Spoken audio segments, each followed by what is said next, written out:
And welcome, race fans, ladies, gentlemen, children of all ages, and all of our sexy viewers out there. Yes, I'm talking about you. It is Thursday night, and that can mean only one thing. We're about to see some damn good racing action from the boys out there on the track right now for the Fired Up Esports Racing League.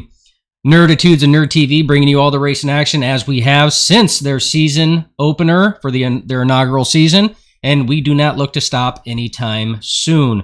Going to be a damn good show as we get ready to roll, as you are watching the Nerd TV pre-race show presented by Martin Sports. Check them out. Great racing products, amazing gloves, tried and tested on the track by a lot of the drivers that you are going to see in action tonight. That's martinsportsapparel.com.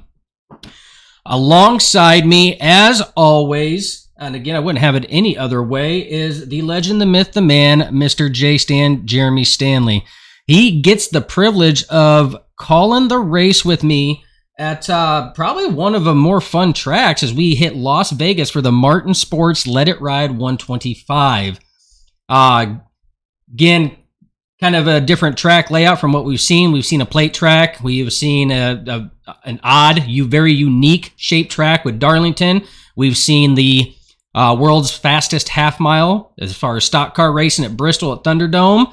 And we are at week 4 right now, hitting our first cookie cutter track, Jeremy, of the racing season. And what better place than Las Vegas? Yeah, I know it's one of your personal favorites for sure. So I know you're excited for this one to broadcast this racetrack in particular. Everybody's looking fast out there, Dustin. Times are looking pretty good. You got the top 3 that's kind of on their own little ballpark so far, and then everybody else from 4th on back are pretty tight niche for the most part. So seeing those kind of lap times is going to probably produce some really good side-by-side racing for the most part, if they do hold up with those times there. Yeah, and side-by-side racing is what these drivers have been going for. The last couple weeks and last couple tracks have been very, very difficult with side-by-side racing. Only not that there was a lack of side-by-side racing, but because it was so close because of the tracks, those being Darlington and Bristol. The racing was very close, very hard, and very intense there. And a lot of damn good racing action that we did see. Seen drivers come back. One of those drivers was Joseph Causey. Had to start last week's race in the pits, ended up coming back to finish runner-up last week. We didn't get a chance to interview him. He elected not to take an interview last week, which is perfectly fine. It is something that we offer just to allow the fans to hear the drivers that they like to chat for.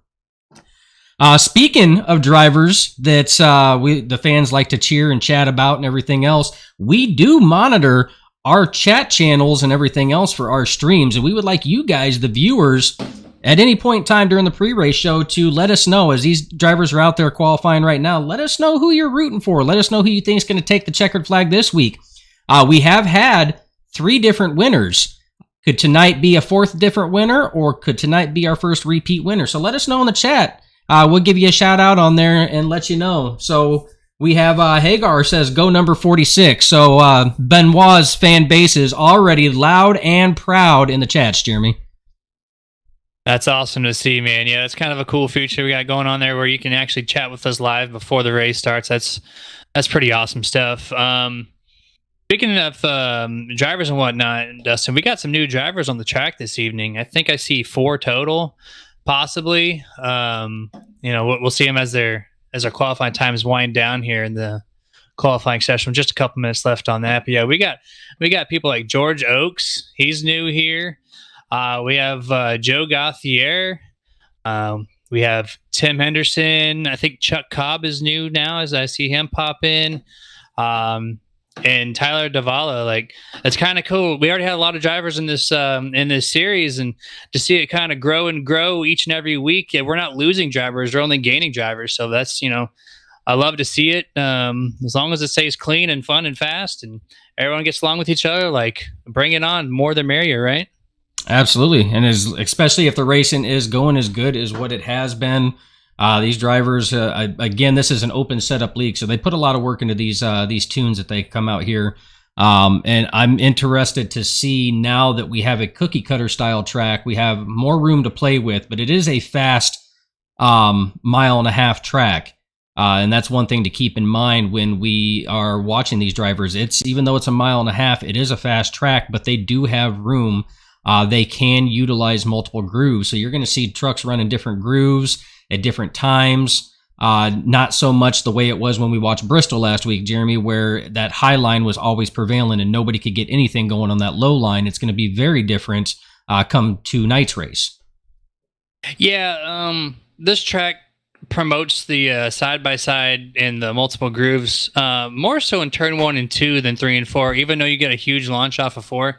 As a lot of drivers know, there's a big bump there in between 1 and 2 that kind of shifts your truck or car, whatever you're driving, and shifts it upward on the track, which does screw up some speed sometimes. You knocks you loose a little bit. So when you run that really smooth upper line, it might not be so fast in 1 and 2, but by the time you get to the exit of turn 2, you're at like a 5 to 10 mile an hour advantage over the inside line. So definitely promotes some good racing in this track overall. And as it ages, like it's only going to get better from there. Yeah, and something else that you are going to see that we haven't really seen up to this point is they are going to utilize that front stretch apron quite a bit as they come to that start-finish line. That's something that we've seen a lot of drivers utilize. So that front stretch actually gets wider than the rest of the track at times as far as what they utilize for the racing surface. Some drivers can get some good runs on there. Some elect to stay up on the track surface. So it's, again, not a surprise when a lot of the fans watching the race to see trucks, veering left and right and down on the apron there, coming up to the start finish line and diving it off into turn 1. Yeah, you just got to be cautious when you do that. It's a huge banking change. It is valuable if your truck can hold it.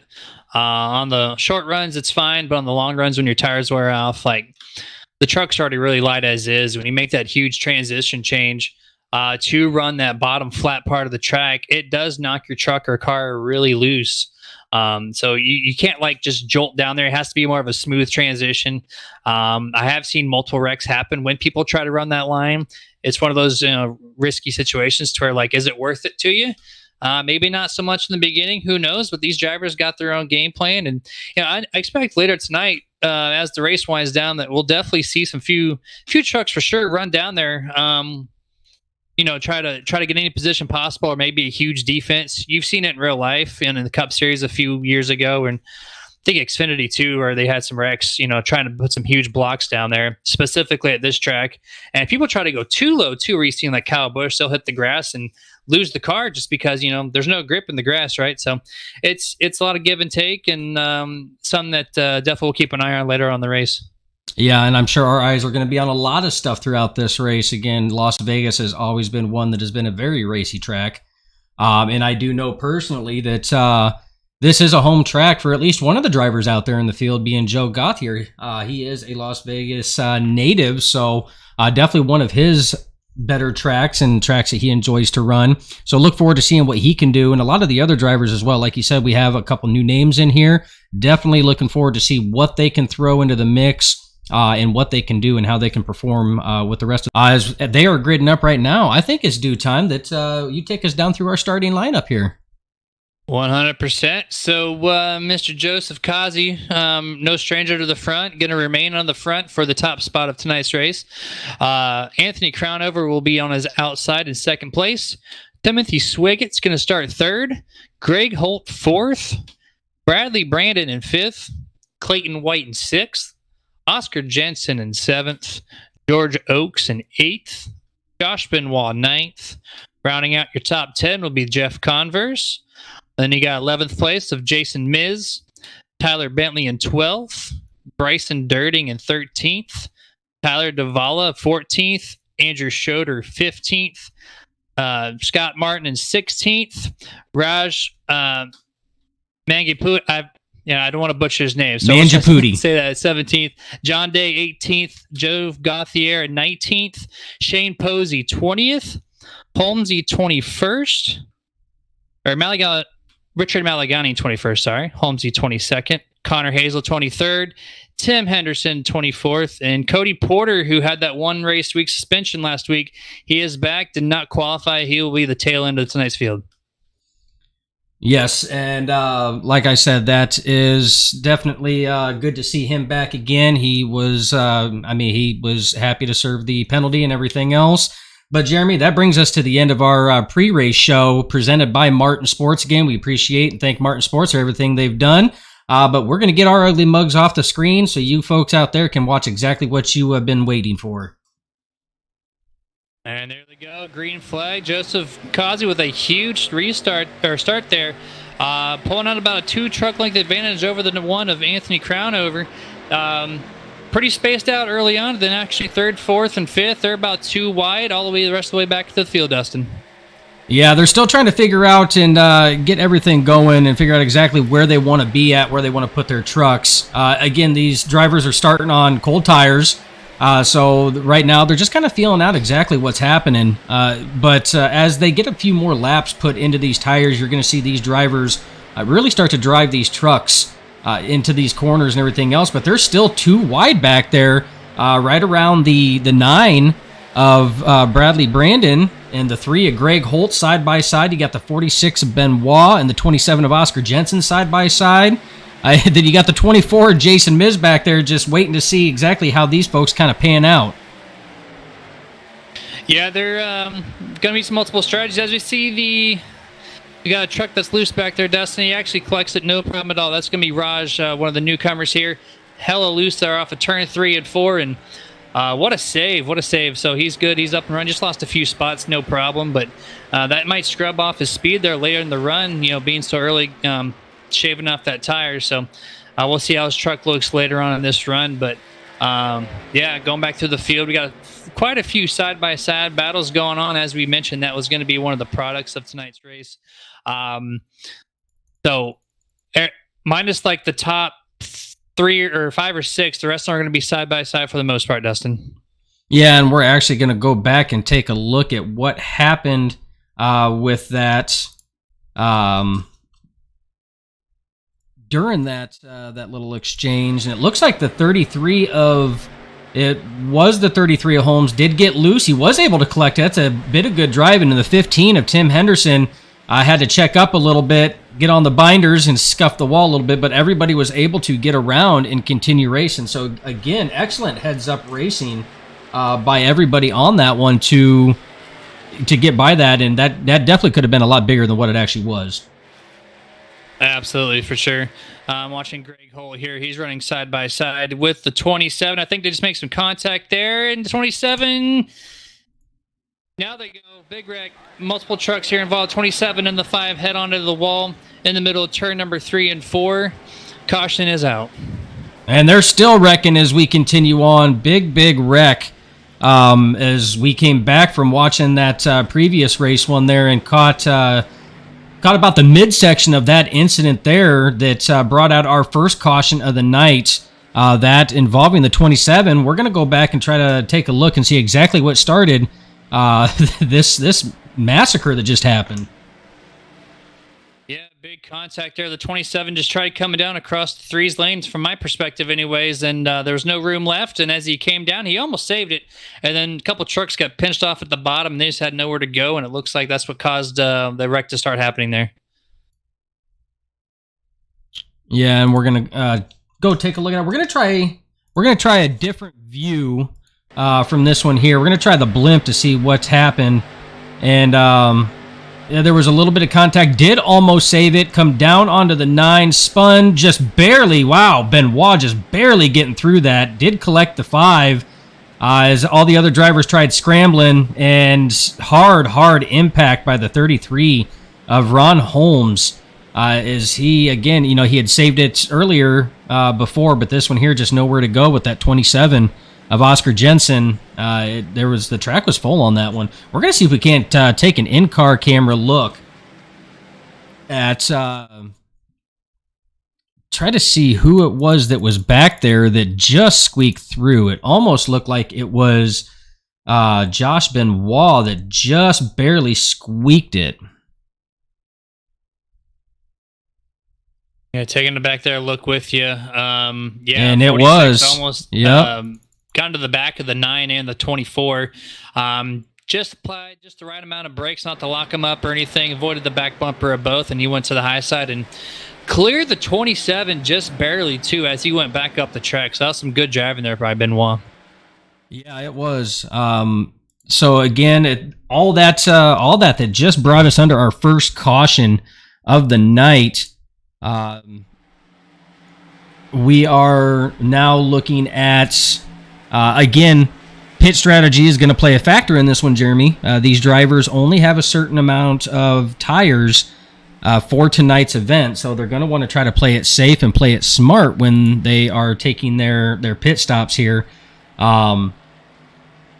It's going to be interesting enough to see, because that did play a factor. Remember, we did see a couple trucks did try to stretch Bristol's race to a one pit stop race. The caution flags did not fall in their favor, so it kind of makes me wonder what type of strategies we're going to be seeing tonight. Yeah, 5 sets of total tires here. The one that goes on the truck, and then you got the 4 in the pit road. 125 laps at Vegas is a lot, because this track is a little bit more abrasive than some others, so the tire wear does play a factor for sure.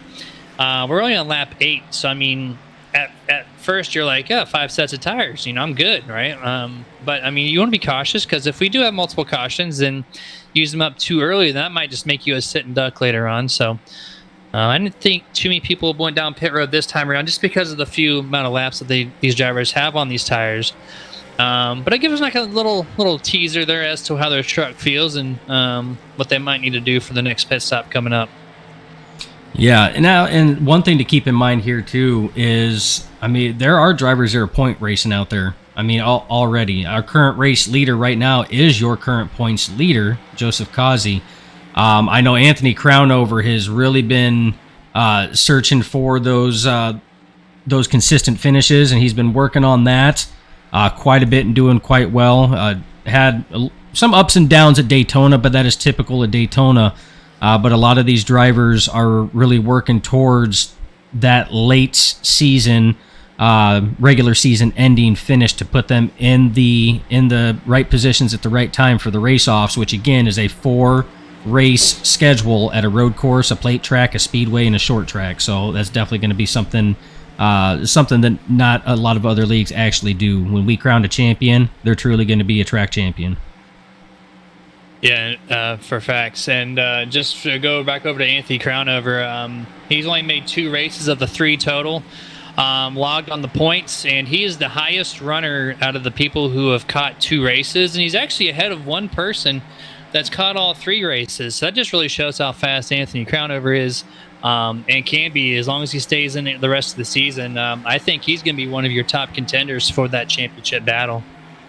Absolutely, and we're already starting to see a championship picture start to formulate, which is not uncommon this early in the season, as long as the luck keeps falling in their favor here. I mean, you know as well as I do, Jeremy, racing can get very, very tricky very, very fast, and luck may not always be on your side. But, I mean, as long as they keep playing their cards right, they may be in. You see the pace truck does pull off as these boys are getting ready to pull the belts tight one more time. Get ready to go back to green flag racing. Green flag does fly. Drivers are off. That's an excellent start on that bottom side by the 88 of Kazi. Does not really pull ahead of the one of Crownover very much, though. Crownover is able to fall back behind. But then back in third place, you see that 37 of Timothy Swiggett. Now, he's one that has caught a couple races as well. I do believe the last, he was at the Darlington race, and again, like a lot of other drivers, he definitely, the lady in black was not very nice to him. But it's good to see him up there running. Jason Miz is another one that I don't believe we have seen in a couple weeks, but it does not look like their lack of participation in the league due to jobs and everything else has slowed them up at all, Jeremy, as both of those drivers are running 3rd and 4th respectively. And it's no surprise that we see that 3, that mean 3 up there, Greg Holt, running up in the top 5, being competitive as well. We do see the 46 and the 92, so that is Benoit and Jeff Converse. Benoit, is last week's winner at Bristol, had a rocket ship of a truck, and Converse up there running in the 7th position as well, running very strong. Another driver that we typically don't see running this high this early in the race. He's typically a driver that takes a little bit of time and works his way up. It allows that truck to come to him, and that's at 0.6 of Clayton White. He's running up there in the top 10 safely in 8th right now. Yeah, Clayton's definitely been one of those drivers that have been fast. Just got caught in a few, incidents not of his own the past couple weeks, which kind of hindered him a little bit. But I mean, if he can get some consistency down and avoid some of those wrecks, then I think he'll be back up there as one of your top 5 as well. I want to go back to Greg Holt. He's currently actually 2nd in points, only 8 points back out from Joseph Kazi. No matter where he goes, he's qualifying top 5, just like Kazi and some other drivers out here. So you throw a short track, big track, intermediate, whatever you want to do. He's definitely got the steam in the hood, and he's got some grip on those tires. So he'll definitely show what he's worth each week. For every weekend this season, for that matter. So we got a lead change potentially happening here with Crownover looking to take the top spot from from Joseph Kazi rather. Still side by side, he got that good run from the top side there. And at turn 3, I think this is where Anthony's going to take that spot, if I'm not mistaken, which he just about does. Almost squeaks clear of that front bumper of the 88. A little bit of side draft, but the back draft there from 3rd place at Timothy Swiggett's going to push Anthony Crownover to almost take the lead entering turn 1, and does clear him, sole possession of the lead. Yeah, they've been battling now for quite a few laps, and now we have the 37 of Timothy Swiggett is now on the inside of Kazi, and he's getting a lot of help and push from it. Again, Clayton White, we were just talking about him, and he has now cracked that top 5 up there, or about ready to crack that top 5. As he is, I mean, he's getting real close there. You see the 37, that's something we had talked about earlier, Jeremy, about drivers dropping below that white line there and going down on the apron. Try to get a little bit of run, try not to scrub off as much speed. As you see, the 88 Akazi is able to prevail and fight back on that high side, and is now starting to come back to go towards the lead, try to make a run at Crownover again. So these two are already going at it. But Jeremy, this just goes to show you the dynamics of this track, that these drivers can run these two lines. It's almost 2-lane racing like that, like what you would see at a Daytona or a Talladega, with the speeds that they're pulling and the grip levels that they do have. And we see him a little bit of draft too, and on the later part of the straightaways, like it does propel you just a little bit, as we see Kazi getting a good push there by Greg Holt. Will clear Anthony Crownover entering turn 3. He's going to take sole position back of that lead. Greg Holt ran a little faster entrance there and didn't adjust for that, so he's going to fall back to 3rd as a single file out now for the top 3. Going back to 4th and 5th with Clayton White and Timothy Swiggett. They are still side by side, and Dustin, they're actually running some pretty racy laps right now early on in this race, between 125 laps in total, and we're only on lap 18. And they're side by side, door checking each other just about. And as we look at it, we'll go 3 wide here. Josh Benoit wants a 2-for-1, and he's almost going to get this BOGO here if he can get a good grip exit off the turn number 4 in the bottom, which he does, or almost rather, but the 37 is going to push the 0.6 Clayton White a little bit, but Josh Benoit uses that apron, which gives that a little bit of a shortcut, kind of regain that ground a little bit. As long as he runs a smooth turn 2 here, which it looks like he might, looks like he got his BOGO that he wanted for last lap. Yeah, and these drivers, like you said, they are running fast and consistent laps. Clayton White's still not done with the 46 of Benoit, though, as he's still trying to make that run. Clayton White's getting a really good push from the 37 of Swiggett. Swiggett has done a good job pushing people. Again, Swiggett was the one that pushed Crownover past Kazi to take that lead so he could get those ever-important bonus points for leading laps. But you got to look at the 83 of Posey as well. Posey knows how to push. He's probably one of the better draft drivers when it comes to plate racing, so he knows how to push. And he was pushing Benoit there, and Benoit is able to clear and pull up in front of Clayton White. Now, the crazy thing is the 3 drivers that we're seeing here, Jeremy, they're racing each other this hard. These are teammates. All 3 of these drivers are part of Hideaway Motorsports, and they're racing each other. Like you said, we're on lap 21 of 125, and they're racing each other this hard, and it's not just these 3. I mean, it's all over the place. As you see a battle right now between Crownover and Holt. Holt on that high side, Crownover in that blue and black and yellow number 1 on that low side, as they're both still chasing that green and orange number 88 of Kazi.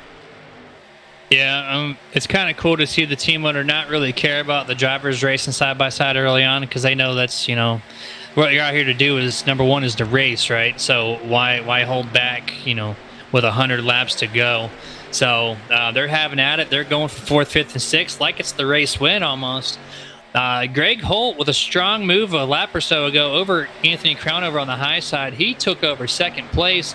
And Dustin, I think give Greg probably another 5 or 10 laps, and we actually might see him contend for Joseph Kazi, as long as Anthony Crownover, I guess he doesn't want to give up on Greg just yet, as he sneaks back to the inside on the front stretch here, entering turn number 1 with a head of steam. And I think he's going to have a good chance to maybe get Greg's position back. Yeah, and what we're looking at right now, Jeremy, is we actually have two drivers that are still in the hunt for their first victory side by side, being Holt and Crownover, and they're sandwiched right in between two previous race winners of this season alone, being the 88 of Kazi at Daytona and the most recent being the 46 of Benoit at Bristol. These drivers know what they need to get done, and that's why you're seeing the 1 and the 3 racing so hard.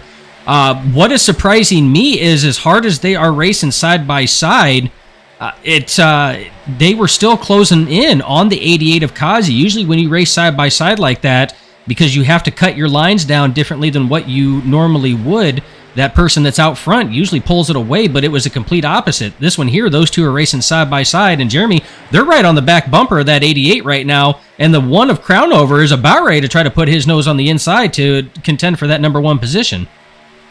Yeah, it just goes to show that Joseph Kazi maybe uses stuff up a little too much too early, or he just has a tight setup on the long run. I guess we'll find that out as the laps keep ticking. But, they finally go single file, and now Anthony Crownover realizes he's got a fast truck, but Joseph Kazi puts a little bit of a block to entering turn number 3 and closes that door on Anthony and denies him of that spot. But as we see here, Joseph could keep it on the bottom, and it's going to allow Anthony finally get to the bottom of the inside of the 88 there, and entering turn number 1 here, I expect him to do a nice clean pass. Greg Holt also sees that door wide open and going to try to check his truck in there, but he got a little tight, Dustin, entering turn number 1, so he's going to have to regroup and maybe get back down to the bottom before that door closes. Yeah, it's the 3 of Holt was definitely looking to try to follow Crownover right through that opening that Crownover made, trying to go on that low side, but it did. His truck didn't seem like, I don't know if maybe it got tight, and he had to roll out of it a little bit to allow that front nose to catch grip, or maybe he didn't like something that was going on and elected to back out. I mean, these drivers have been racing hard, heavy, and fast and furious. Please don't sue us, Paramount, Universal, whatever movie manufacturer that was. I think it's Universal.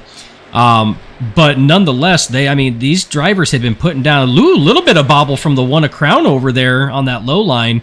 But what I was saying was these drivers have been putting down some blistering laps now, Jeremy, as we're pushing close to lap 30 of 125 already. So, it's they've really been pushing a lot out of this, and it's unknown at this point in time. Again, because this is an open setup league, these drivers put in a lot of time into these.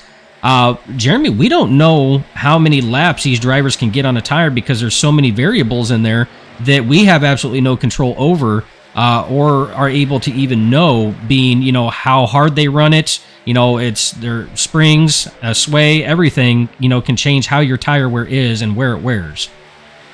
Yeah, so these drivers only have 20 minutes of practice, which is not enough time to do a full set of, or a full tank of gas run anyways in practice. So we didn't really chat with these drivers close to the start of the race, so enough to them to give up their secrets and what their strategies are. So yeah, we get surprised each week as we see them, and that we don't know until we see the first round of pit stops happen on a green. So that bobble that Anthony did have a couple laps ago on the bottom, it did forego the top spot there and gave it back slowly to Kazi.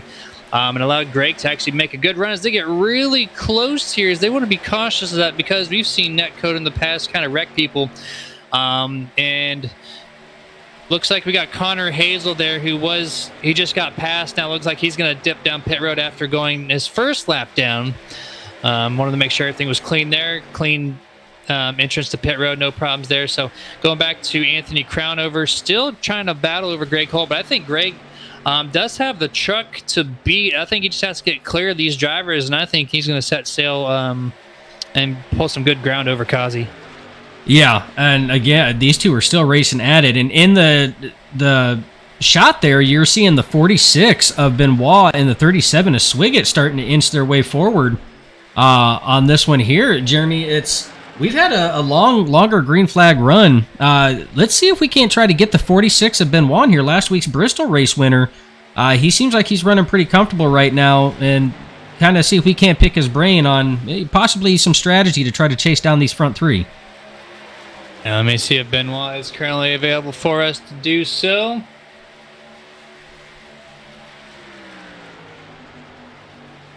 Benoit, do you have a copy? Copy. New feature here with you doing a green flag interview real quick, which we really appreciate. How's that truck running right now? She feels all right. Little tight. Hoping for either a caution or come in and loosen this thing up. And I have a feeling we got a real fast truck here to finish this thing out. Well, I know that's a good thing to hear, and we're not going to keep you on there too much. What do you have a strategy in place for those top three? They've been putting down some pretty fast laps. So, do you have a strategy in place ready to try to pull out another win for the second week in a row? It's Vegas, baby. There you go. Always strategy. Absolutely. You know what? And then we're going to let you get back to that racing action, buddy. Go out there and roll those dice, man. Gamble it hard. Thank and you good luck. Thank you. So that was Josh Benoit there. Just try to get a little in-race ideas on what's going on. Is again, he's trying to chase down your front three runners here. That is now turned into front two. Is the one of Crown Over possibly could have burnt his stuff off a little early, Jeremy, as he's fallen off the pace. But that three of Holt is still hanging onto the back bumper of the 88 Akazi as they dive it off into the corner. And as I say that, it looks like Crown Over's starting to gain back a little bit of momentum, starting to close that gap a little bit.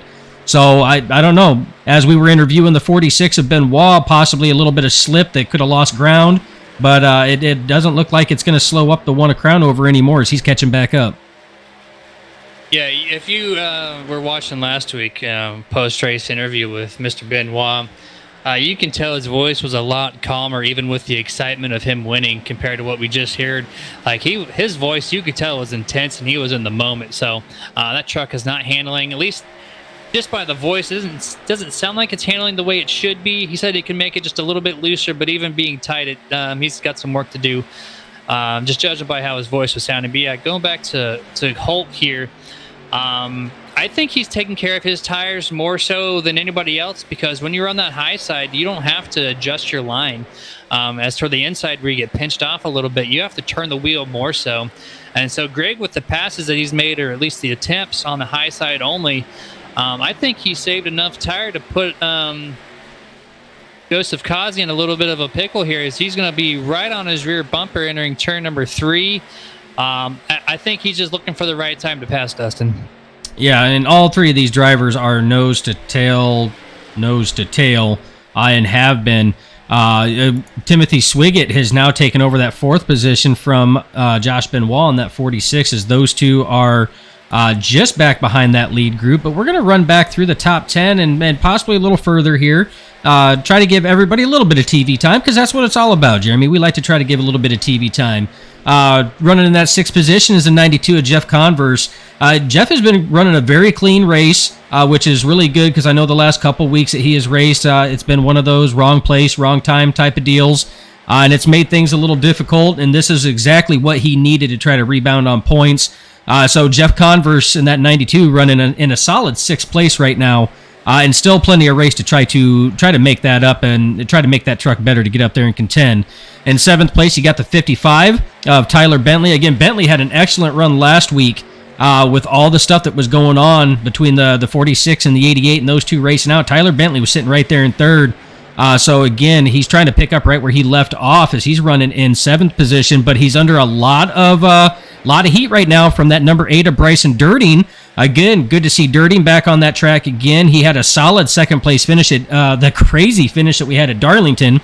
So really good to see him running in that 8th position, solid in that top 10. Back behind him in that 83, as we get on him, very loose race truck, as the 83 of Shane Posey has been falling back a little by little, and we can see why the second the camera feed hit it. He is battling a very loose race truck. That is definitely a driver that is looking forward to. It is very uncomfortable loose as we're watching it. So that's definitely somebody that is wanting a pit stop, and a pit stop sooner rather than later. But again, even with those issues, is still running in the top 10. Go back to that 9th position. Got Bradley Brandon is back there in that number 9. Again, has been running a very, very clean race, and that's exactly what you want. Just needs to try to figure out and find out exactly where that speed is at. And again, got plenty of time to do it. He's got the crew to do it. So again, running in a solid top 10 position. And rounding out your top 10 right now is that 06 of Clayton White. Again, we had seen him up there in that top 5, trying to push that bottom line up to the lead. Still running solid in the top 10 position, and has kept a very clean race truck as we're getting ready to start cycle through more green flag pit stops, Jeremy. Yeah, it looks like Josh Benoit actually already came out of pit road. He needed tires. That's going to be on lap number 41. They did pit on lap number 7 under caution, or lap 8. So about 30, 35 laps is your window here for tires or fuel. We don't know. It looks more so on tire end because not everyone's jumping down at one time. So I think it might be more of a tire issue to try to make up some early ground with an early pit stop. All these drivers right now running single file for the most part. It's that middle of the race lull that usually what you see happens. Quite expected, really. But yeah, a couple of trucks like Benoit taking early advantage of the pit road is going to try to gain as much ground as possible. That might put him in a good position, pending if a caution falls his way, or which we see at Bristol be detrimental to some of the drivers if it happens in a complete wrong time for him. But other than that, everybody running good. Joseph Kazi and Greg Holt still nose to tail. That hasn't changed for the past 15, 20 laps or so. John Day is entering pit road now. We see Tyler Davala doing the same thing. Oscar Jensen, great. George Oakes, Bradley Brandon. So, yeah, they're starting to come down, Dustin. Yeah, and again, like you said, it is more of a tire requirement to come down. We've seen prior to green flag pit stop starting, the 83 of Shane Posey was battling a very loose race truck. It means his tires are heated up, the grip level is gone on it, and they become very, very slick. So a lot of these drivers probably still had some of that Sunoco race fuel in that tank, but the tires were not going to last, and it was just going to cause an issue. So like you had stated, they had to come down for fresh sneakers. Yeah, if we do go green the rest of the way, probably about 3 more pit stops are going to be in order for these drivers if the tire wear is going to be the way it is right there. I'm expecting Greg and Joseph to push the fuel limit here because they're already they're like 3 or 4 laps already ahead of everybody else as far as the pit stops are concerned. So if they were to pit now, that's just a complete waste of time on the track for very little tire wear difference. So I think to keep these guys in the position right now, they're going to be forced to run the green or the tank drive before they do make that dip down to pit road to kind of have an advantage of their own and maintain the lead when they can. We see Greg back up a little bit. That might be a tall tale sign that he might be entering pit road here this time. We'll see how that plays as we go into turn 4. He does not dip down this time, so they're still going to be run 1 and 2 there. Timothy Swaggett still running in 3rd place. Then there's a little bit of a pack growing behind them with Jeff Converse. You got a couple lap down guys right behind him. So that's nothing but extra speed for that number 92 in 4th place. Yeah, like you said, we got a pack back there, and we do have trucks that are lapped down because of the green flag pit stop. You got the 16 there. That's Raj. Wow. As he goes back and forth, almost like he's trying to break the draft at Daytona. But that was the 16 of Raj Manjapudi. I don't know if he figured out what was going on. That possibly could have been, now that we see the 92 of Converse tear down pit road. The 92 could have actually made open radio communication that he was pitting after Raj had tried to go for a pass low. Raj, knowing that he was going to be going on that low line, elected to try to move it up on that high side and might have moved up just a little too fast there, and it was just a little snappier than expected. But again, we're still seeing that green flag cycle of pit stops, and this is great as long as a caution does not come out. And no, I'm not trying to jinx it, because I tell you what, I love green flag racing. But we seen this happen last time, green flag pit stops and strategies, as we see the 53 up there is really making some slicing and dicing, as that pack up there is getting very racy, and that's that pack that had the 16 of Mangiapudi in it and the 2 of Connor Hazel in it as well. So those drivers getting very racy right in front of the race leaders, which is right now Tyler Bentley is up there pulling in some laps, but he is slowing up right now. He's hitting pit road, Jeremy.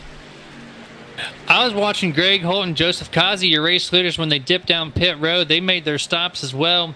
Mental error there by Kazi. He actually overshot his pit stall by half a truck length, had to put that thing in reverse so he didn't have to get a penalty for pitting outside the pit box. And that allowed Greg about a half a second lead over Kazi. So now Greg's got that top spot with that fresh air, as there's no one in front of him for at least a quarter of a track anyways. So this is the spot that Greg was trying to fight for the past 25 laps or so, and he's finally there. So I think at this point, he's my pick to beat right now anyways, at least since the opening green flag. His truck looks pretty stout. Haven't seen him get loose once. He's very diverse as far as that bottom and top lane, and Kazi gonna waste no time though, as you see him gain each lap here since they pulled back down or out onto the racetrack, and I think Kazi wants that spot back. Yeah, when I mean for good measure and good reason. He gave that lead spot up to Greg Holt. Not that Greg Holt hasn't been competitive, because Holt has definitely been very competitive, as those two have been duking it out inches apart since the drop of the green flag. But it was a mental miscalculation that took the 88 Akazi out of that position, and he knows, as well as anybody else out there, that he is going to have to fight to get that spot up, because the 3 of Holt is not going to give it up. And he knows how it feels to be that leader out there, having somebody trying everything to get past you, and how hard it was for them. He knows what he has in store for him to try to get by that 3 of Holt. So again, when you're doing green flag racing like this and green flag pit stops, even the slightest miscalculation like that is enough to have detrimental repercussions on that. And right now, as well as I do, Jeremy, we got more hours behind the wheel of a simulator, that when you make a mental mistake like that, you kick yourself, and you beat yourself up. Oh, 100%. And just going through the list here of who's pitted and who's not, we got Shane Posey, your current race leader. Being lap 54, I did mention the first guys that pitted. That would put him on a three more green flag stops before the race is over. These guys pit now and can go probably 2 more and be good. So they just cut out a whole pit road stop, if they do go green the rest of the way. So that's nothing but good for those drivers if they can maintain the tire wear. As we see, the sun's starting to tick down actually below the grandstands a little bit. It's kind of one of those beautiful things of iRacing where you get to see the transition from day to night, doing a late race start. So that's kind of a cool thing. We get to see some green flag racing in daytime and then underneath the lights, which we know as tire wear, or as the temperature on the track decreases, that changes a lot of people's setups entirely. So your current front runners, after everything cycles through, might not be your front riders later on. And that's a very accurate observation that you had. While you were going on and talking, I was watching the race that was going on between the 3 and the 88. They were passing the 16 of Raj Mangiapudi, and I don't think Raj knew where they wanted him to go. He hadn't been up there near the front, so he didn't know where they were running. And they went 3 wide to split Raj right down the center, and they got very close going in to entering that corner there, but everybody was able to get past. So again, the racing is very, very good. Your current race leader right now is last week's race winner. That's Josh Benoit after pit stops are cycling out, and Anthony Crownover is in that second position, which is something that he has grown accustomed to. And then you have to go a little further back now until you get to that 3rd place of Greg Holt and 4th place of Kazi in that 88. So again, after pit stops kind of rolled out, everything is kind of different. I do want to make a shout out to, I will tell you right now that I chuckled when I read this name, but I recently just shouted out on chat, go Bentley. So Tyler Bentley's fan club is in the house. There we go. Got some more cheerleaders in the chat. We love to see that. As I said earlier, just keep bringing it on. Root on your favorite driver. They will hear it later on after they go back and watch this event on our broadcast here. But yeah, going to your race leaders, Anthony Crownover did that early pit stop to get that extra ground, which he has a 2-second lead over Holt and Kazi, but that that won't last forever because they got 10 lap fresher tires, I think 10 or 15. So they'll definitely get back to him, no problem. But Benoit, I don't know how much longer he's going to make it because he is. I think he pitted way before even Anthony Crownover did. So I'm curious to see how he's going to end up long term here. As long as we go green flag for another or a decent length of laps here. As he is coming real close to Crownover, we're probably going to see that pass for the lead in the next lap or two. Yeah. Now, again, remember when we did have him and for our in-race commentator, he was talking about making some adjustments. So his tires may not have been as bad as some of the other drivers, like the 83 Apposi, who was seen was fighting a very loose race car or race truck. He may have just elected to know that he was within that pit window to go in to try to make some adjustments to it, as they both get by the 67 of Scott Martin right now. It looks like Scott Martin's got some damage on the back end of that machine there, as the one of Crownover does get by him. Now Crownover's got his sight set on the 46 of Josh Benoit. And Jeremy, I believe you are correct. I feel that the one of Crownover definitely has fresher tires on that, so I don't know how much of a fight that the 46 is going to be able to put up. Yeah, Greg Holt's now under 2 seconds of the race leaders right now, so it's just going to keep closing more and more as the laps tick away. We have now officially entered halfway through tonight's event. As we see the pass for the race lead happen right now, Josh Benoit falls to second as your new race leader is Anthony Crownover. But I'm not quite yet. Be keeping an eye on this leaderboard for this this tire wear strategy. We talked about it earlier, and it's definitely in roll now. We see multiple different strategies on a huge lap spectrum. It's not just like a lap or two here. It's a huge difference. So two completely different races going on now. One might be hoping for a caution. One hopes it's going to stay green flag the whole way. We'll see how Posey runs. He's got his own little strategy, which he had the lead for a decent amount of time after the initial leaders pitted. So if he got that truck up and running, maybe he can catch a caution his way to kind of get the front running spot. Yeah, as you see, the 46 of Benoit is weaving back and forth behind the one there, trying to play a little air game with him, as the one of Crownover does take the lead. Speaking of the 46 of Benoit, Josh Benoit's fan base grows online as Melissa Benoit shouts out on there saying, "Go Josh." So again, his fan base grows. We obviously know who she's rooting for. She's obviously rooting for that number 3 of Greg Holt, right? Oh, yeah, 100% right. There's no question. But speaking of Holt, though, he is about to take over the 46 of Benoit for position number 2. So there are showing a huge difference in lap times here, as he's already back to the one truck here of Crownover onto the inside. This is going to be no competition, as Greg is just going to sweep his way through the top spot. Open the door for Kazi, as he's going to just come right through and take that as well. And I think Kazi's actually still trying to regroup from that little incident there with Raj there on the front stretch, where he kind of got choked up against the outside wall. I think he was going to have a contention to pass Greg there for the lead, but after that little choke up, he has not got back to the door of the 3 truck. Yeah, and it was very close, and like I said, it looked like a racing deal on what happened. Like I said, Raj hadn't been up there and seeing where a lot of these lead trucks had been running. It didn't know exactly where he should be at on the track to get out of the way, because some drivers do like that high side. So just because you go all the way against the wall doesn't mean that you're not going to be in the way, because every driver has a different racing line when it comes to these tracks. So, but we do have a new race leader. Newer. Is Holt has already led some laps on here. Holt does take that over, as we are under our second caution for the night, Jeremy. And for a lot of those drivers that were trying to do pit strategy, again, this is not what they wanted to see. No, absolutely not. So at least most of the people had their pit stops in, so I don't think we're going to have too many people that are way out of position. Trying to go back and try to find that incident, I don't see initially, at least on my end here, Where the caution had come out at, maybe on the backstretch here. Trying to up. Yeah, there it is. Yep. So it's going to be actually of the 46 of Benoit and the 67 of Scott Martin.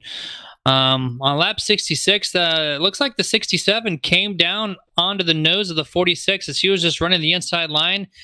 Maybe thought he was clear. I'm not sure, but they regrouped it. They didn't actually spin. But it got 6-7 really sideways. That's some excellent driving to keep that truck back and going straight.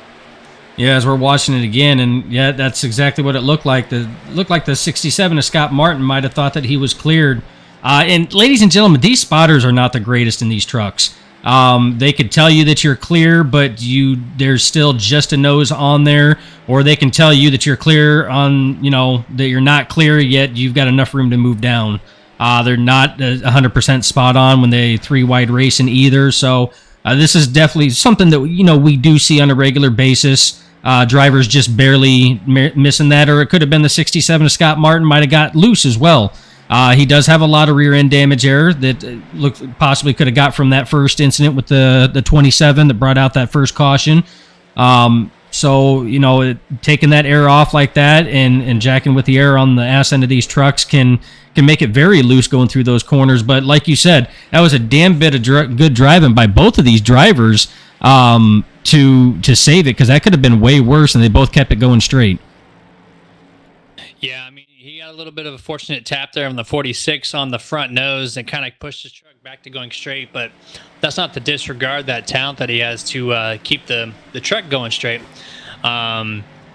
Yeah, I mean, even at the spotters, I know iRacing spotters aren't the greatest because it's a digital version, right? But at the same time, like, he made a heavy cut from the top side down to the bottom, so I'm not too sure what that kind of pass was going to look like if it was done successfully, but definitely made it a little too early and made that contact. And iRacing was actually pretty cautious. The digital team thought that they was going to spin out and they're going to need the caution, and then all of a sudden they saved it.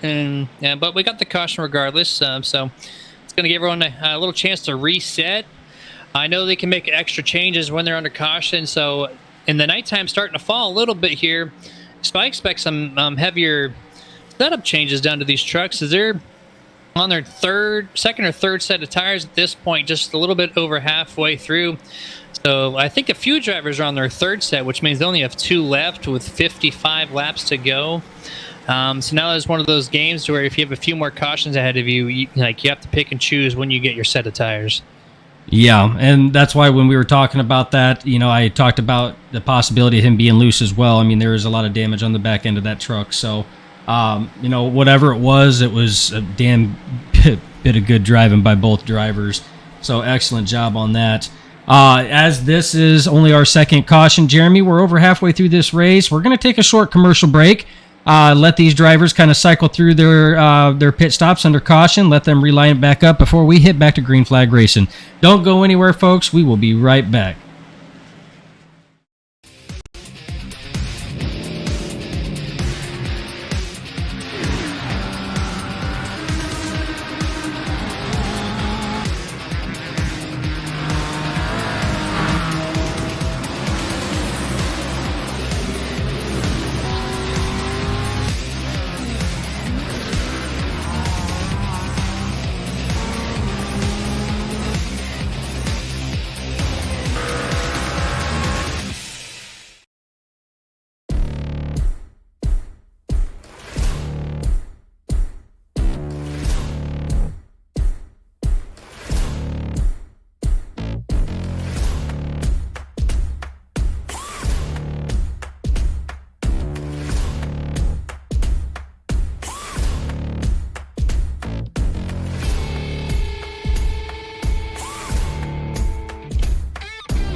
right, welcome back, everybody. As you see, the green flag is about to drop as your pace truck drops down in the Martin Sports Let It Ride 125. Mr. Greg Holt does have your top spot here. As the green flag does fly, but just ahead, Kazi has over Greg Holt here, entering turn number 1 on this restart here as trucks are scattered out. And actually, we got a little bit of contact on the wall between the Jegs truck there. I don't know exactly what number that was, but Kazi with that preferred line on the exit of turn number 2, he's going to take the top spot back from Greg Holt as he had earned that spot on those green flag pit stops. And we have also the 46 there of Josh Benoit kind of looking as we got a wreck back there. Cautions breed cautions. We got multiple trucks around. The 8, the 22, the 55, 16 almost goes around. Brings out the caution for the 3rd time this evening.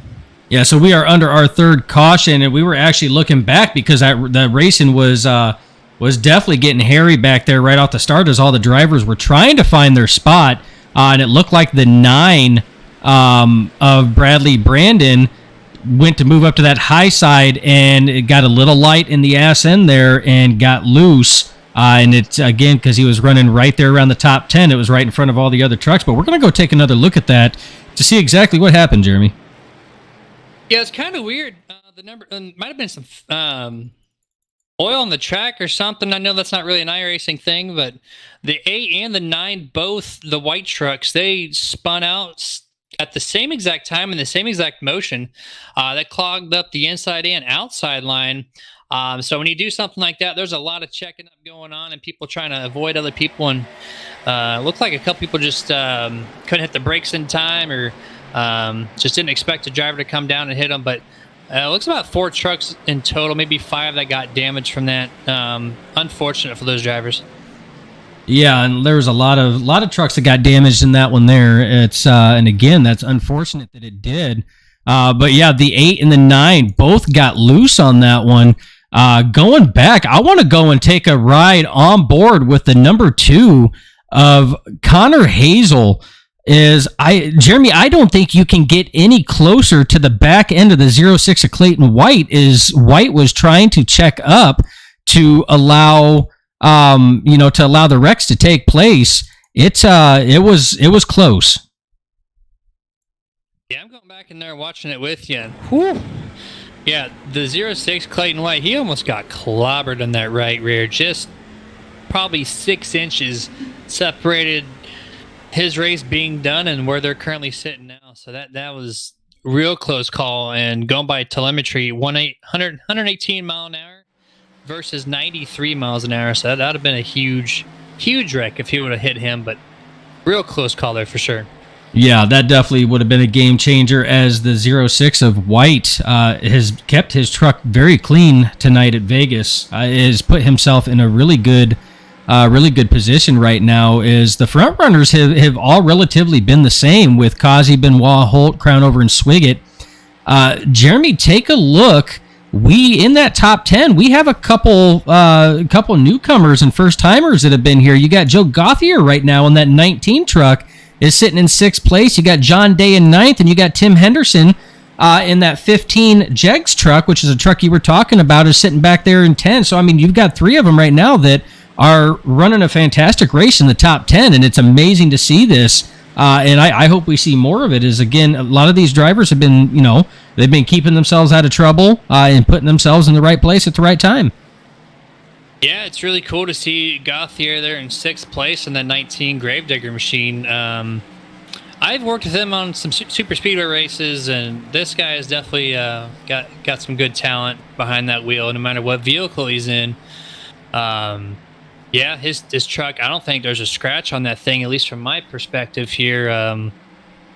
It's kind of cool to see him a few new drivers for that matter inside the top 10. Granted, we've had some cautions, but that doesn't deter anything from them. They're pretty stout looking there overall. They're right now currently in turn number 4. Looks like we're going to have 1 to go as they get across the line.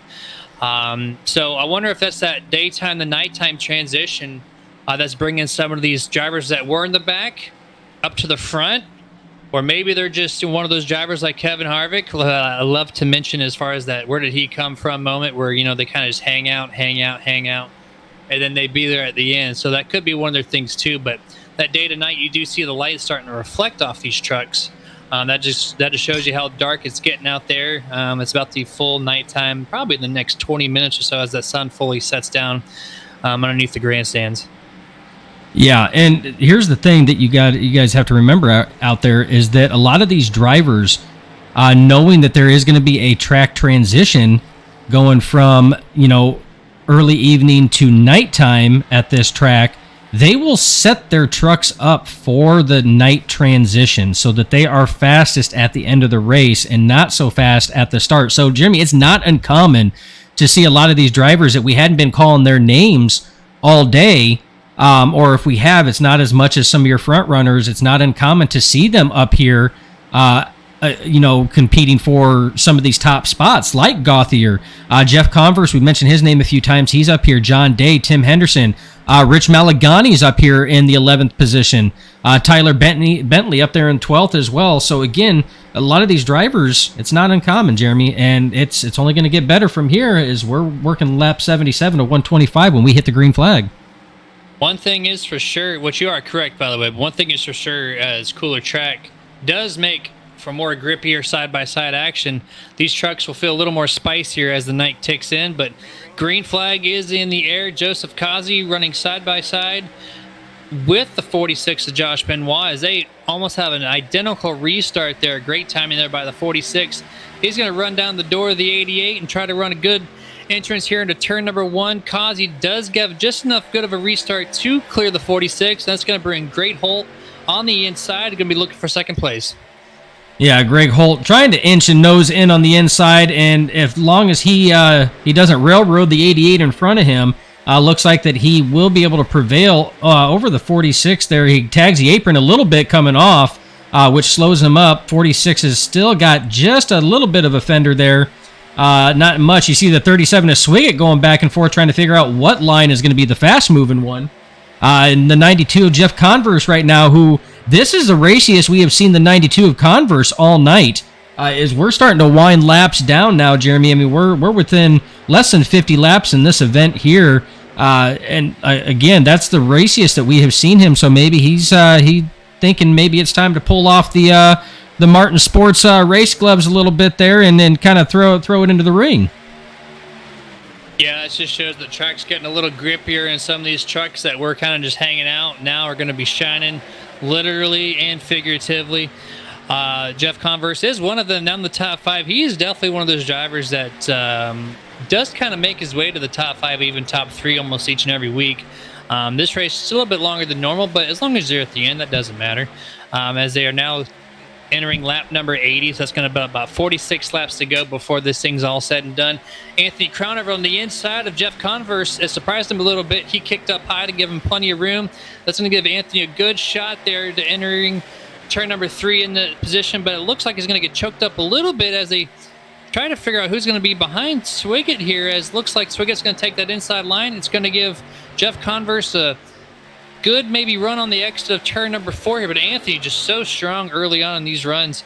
Dustin, I think as he clears them fully right there, I think if Anthony can get around 1 or 2 more of these trucks, I think he's going to show his muscle here as the night falls. Yeah, and that's the good thing that we have been talking about, on fresh tires is one thing. It's really going to play a factor in on when these the final pit stops, because we were talking about what, Jeremy, as far as a tire window, we were looking at what, like 36 to 38 laps, right around there as far as a tire window. So it's going to be interesting to see how it's going to fall and who is going to try to save the tires to try to have more grip at the end. But these drivers are dicing it out. As the 46 of Benoit now works to the inside there, pushing the 3 of Holt up behind the 88 of Kazi. 37 of Swiggett has been pushing the 46, and right behind Swiggett is the 92 of Converse, trying to go back on the inside of that number 1 of Crownover. These drivers have been duking it out left and right, Jeremy. Swiggett puts a little bit of block on Anthony Crownover. They are definitely duking out for sure. Left and right on the straightaways, just trying to find any lane possible. So this racetrack has definitely gotten really racy over the past 5 or 10 laps or so. they're side by side for the lead, and throughout 5th and 6th place, and even behind them, the ones that aren't on camera at the moment, they're definitely racing and duking it out for sure. As we Swiggett finally gets a little bit of momentum here over the 92 and the 1, and now he's going to contend with the 46 here on the bottom. Nope, he shoots back up to the top side. 88 ducks down low, and now they're 2x2 again. Yeah, this racing here, we were actually watching from the gearbox of the 37 of Swiggett. Right when you were talking about, making a slide job on that, on the 1 a crown over, this racing has just been completely, it's furious racing, but they're making good, clean cuts. They're aware of what's going on around them. And this is exactly the kind of racing that Las Vegas Motor Speedway produces every time we come here, and especially we come here under the lights. Jeremy, the racing is always fantastic here. Yeah, it's one of those tracks where it's not my personal favorite, but I know when I strap in and I race this racetrack, there is really good racing regardless, no matter what position you're in, for the long haul of every single lap of the race. So you're not wrong there as far as that goes. You see Clayton White, actually, he's making some moves back there in the 06. He's found a head of steam and found some grip, and I don't know if it's because the leaders are becoming racy or the fact that he's got a good, decent long run truck, but he is now there in contention and actually Tim Henderson, who is now in 8th place, which is highest position of the evening for himself personally. He's actually got some good grip as well, and he's going to try to contend here for the top 5. Yes, he tries a crossover move on the 1, being Clayton White.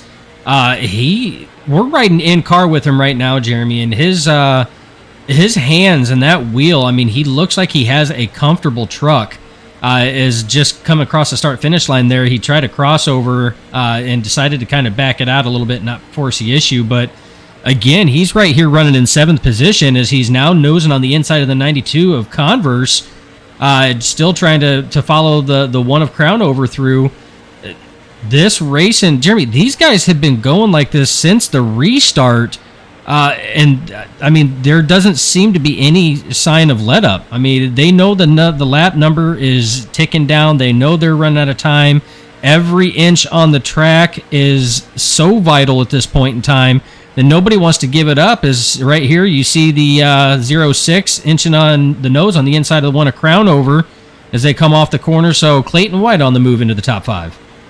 Looks like there's a caution on the racetrack, Dustin. I'm going to go back and try to find this real quick. Looks like a couple of drivers in the backstretch. Tyler Davala and the 16 of Raj Manjaputi.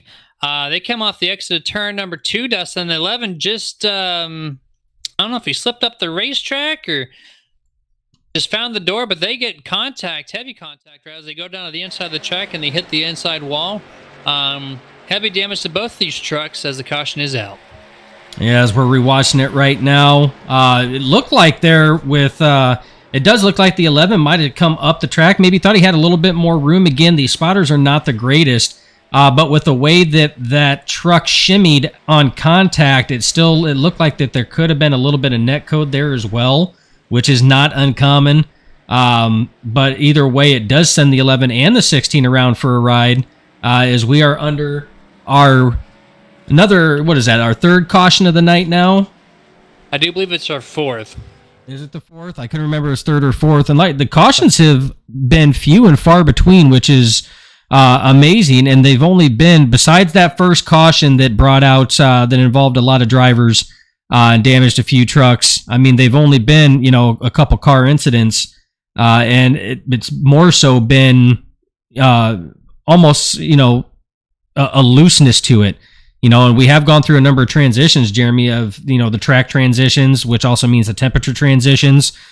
Some of these trucks do have a little bit of damage that has a negative transition on the air that goes around it, which is why we're starting to see a couple of the drivers posing some handling problems. Yeah, that's absolutely correct. I'm currently observing the pit road and who's pitted and who's not. I think, from my perspective, it looks like some of these drivers are to that point where they want to save what tires they have left to change on these trucks. Leaders Josh Benoit, Clayton White, Tim Henderson, they stayed out And then you had your front runners of the tonight, like Joseph Kazi and Greg Holt, who did pit. Who Dustin? They stretched out their green flag run to a 40+ lap run compared to some of the other guys who only did about 30 to 35. So they had an extra set of tires that they could afford. So now we got about 35 laps to go as they cross the line under caution here, and I think that is going to be the huge difference. If we have a long green flag run from this point forth, I think they're done pitting. The guys who just came down in pit road, if they can run 40 laps from here, they definitely can make it to the end at this point. So as long as the green flag stays out, they are good to go. Now, as far as the top three, Dustin, I'm not too sure they can remain out there, at least not competitive. So they really need to hope for another caution to get that last set of tires. But I know with the laps remaining and how many cautions have happened more recently, I feel like they know there's going to be something else out there for them. Yeah, and again, that's why it's Vegas, baby. I mean, everything's a gamble. The 88 of Kazi and the 3 of Greg Holt and company coming in and electing to take some tires. That was a gamble as well. Gambling that this race is going to go green flag all the way to the end. You do have the 46 of Benoit, the 06 of White, the 15 of Henderson. They elected to stay out for track position, which is very vital. They're gambling that there's going to be another caution, which is when they will utilize their fresh set of tires so that they can go balls out at the very end. So again, multiple strategies, multiple possibilities, but Jeremy, that's why it's Vegas, man. I mean, you can't expect to get that dub if you're not going to put everything on the line and try to gamble some. Well, if you're going to pick a track to do that, I mean, what better place than Las Vegas, right? So, they're definitely rolling the dice, the people that did stay out. So, I expect maybe at least one more caution just because of how many more recent ones we've had. That lull point in the center race, that's long gone. I got close to 30 laps left in this race, so people are going to be going a little heavier than even that last restart. That last restart presented a lot of good side-by-side, aggressive but clean racing. So I expect a little bit more of that and then some. Especially got the 15 up there sitting in third place. I mean, it's his first race. He's got nothing to lose. He's trying to get everything he can to maybe get a win out early on in the season to lock himself in after, it's his first race. So if he could pick up a W by playing some kind of strategy like this, that'd be really impressive. Yeah, and it would. It wouldn't be the first time that we would have, seen something like this happen. But again, there's a lot of things that can happen, a lot of things that can go on. One thing that I do know, Jeremy, is we're looking at about 35 laps or so, 33 laps to go. We're going to find out here pretty soon as a pace truck does pull off. We're getting ready to go back to green flag racing. Green flag is in the air. Racing does resume. A little bit of a bump from behind from the 88 of Kazi on that restart as the 46 of Benoit gets an excellent restart. And so does the 06 of Clayton White up there in that second. Again, two totally different lines. That 15 of Tim Henderson is holding that inside line, but he's getting a lot of heat and a lot of fire from the 88. And Jeremy, we know that 88 of Kazi has got some fresh Goodyear sneakers on that truck, and we know that he can put down some laps. But right now, he has got two trucks in front of him that he has to worry about getting around, being the 15 of Henderson and the 06 of Clayton White, before he can even worry about contending with the 46 of Benoit. Yeah, I think the 15 had some tire spin alongside Shane Posey. As the 15 actually gets a little loose tagging that apron there. He regroups it no problem right in front of the 88. A little bit of a scare there, but 88's looking on the inside bumper. He definitely has the advantage with those fresh set of Goodyears, so he's going to look as they're going to go 3 wide. Oh, Kazi thinks different. Thinks it's a little too early for that, so he backed out a little bit. That's going to give the 15 a good run at second place here. If he can clear, which he does, over Clayton White, and Kazi now going to take that 3 wide chance as he sees Clayton White drop back a little bit. Nope, he tucks back in. He wants the inside line. I think that's where his truck's preferred. Yeah, and he's not risking it. I mean, he's playing it smart, which is a very good call as the 15 does move up in front of the 06 of White. Now you're going to see the 88 have that inside line. Wall contact with the 15, a little bit of contact with the White. We got 3 trucks in the wall. Oh. Still keeping it straight. 15 is all over the map, but he is keeping it on the wall, keeping it safe. iRacing decided to not throw the caution. That's almost real surprising because that checked up a lot of trucks up at the front. That could have been terrible for a lot of these drivers, but thankfully they're able to keep it straight. Super unfortunate for like Clayton White, who just had nowhere to go as the 15 had some wall glue and just literally was just stuck. Could not go anywhere. So super unfortunate for a couple of the drivers. But that's going to allow Kazi to get a good run at the 46 now because of all the traffic that just cleared in front of him as he takes a nice fast approach around the inside of the turn number 1 of the 46 of Benoit. Clears him. Joseph Kazi, your new race leader. Yeah, Kazi does successfully take that position away from the 46 of Benoit. Benoit not done yet as he pulls up in front of the 92 of Jeff Converse. Converse was having a really good run coming up there until the 46 of Benoit pulled up to try to get that run around the 88. And now you have the one of Crown Over putting all kinds of pressure on the back end of the 88. Jeremy, it almost looks like the 46 and the 1 are trying to box in the 88 here. This is almost like Daytona Pack draft racing here. Right now, the 88 is probably watching his mirror more than he is anything else. And again, behind these 3 fighting, and I mean, when I say behind, I mean right behind, is that 3 of Greg Holt. We know that he's been fast all race long, and that 92 of Converse is right back there.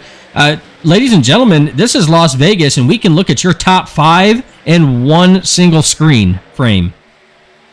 Anthony Crownover, that guy right now, he is on a rail. He just, you saw Kazi doing a lot of mirror driving, and he still was not successful in keeping Crownover behind him, as now he is showing some huge muscle. Just clears the 88. He's already got about a truck or 2 length advantage. Greg Holt all of a sudden at the bottom of Kazi. He's going to take over second place, and the 46 of Benoit is now looking as Kazi might not have the strong enough truck as he did earlier on. No, but again, he's being forced out of the line that he has been running. Again, he tried to stay on that low line there and has been getting forced out of it. But like you said, that one of Anthony Crownover, who we're watching through the front shield of the 3 of Greg Holt right now, as Holt's trying to chase him down. He showed a lot of muscle on there, and Greg Holt did not hesitate either to follow him through, which was a very good call. And right now, that's put Greg Holt in pursuit of that number 1 of Crownover. Oh, for sure, right? Just Crownover come through late. I knew he was being throttled back a little bit by some of the trucks in front of him, but this clean air on his nose, like, he has got some steam underneath that hood. So they've got 25 laps to go, 24 when they get to the line. So I think the gloves are about to come off for some of these drivers. They got one last ditched effort. As long as they go green flag the rest of the way. It's going to be a good battle for sure for the lead. Kazi starting to fall back a little bit, even with his preferred line now, as he's kind of by himself at the moment. And the 46 behind him of Benoit, I'm really surprised that he's able to maintain his speed even though he didn't pit. Kazi, who's right in front of him, has the fresher tires, but still running the same lap time. So that just shows the muscle that he has underneath the lights as well. If you go back a little bit to 6th and 7th, they're running side by side, even with 8th place there, the 8 truck of Bryson Dirting. That's a nice little battle going on themselves, separated from the lead pack. And then everybody else behind them are single file for the most part. Yeah, and that's a good bounce back for the 55. If you remember, the 55 was involved in that incident with the 9 and the 8, both doing simultaneous spins that brought out, I believe that was either the 3rd or the 4th caution.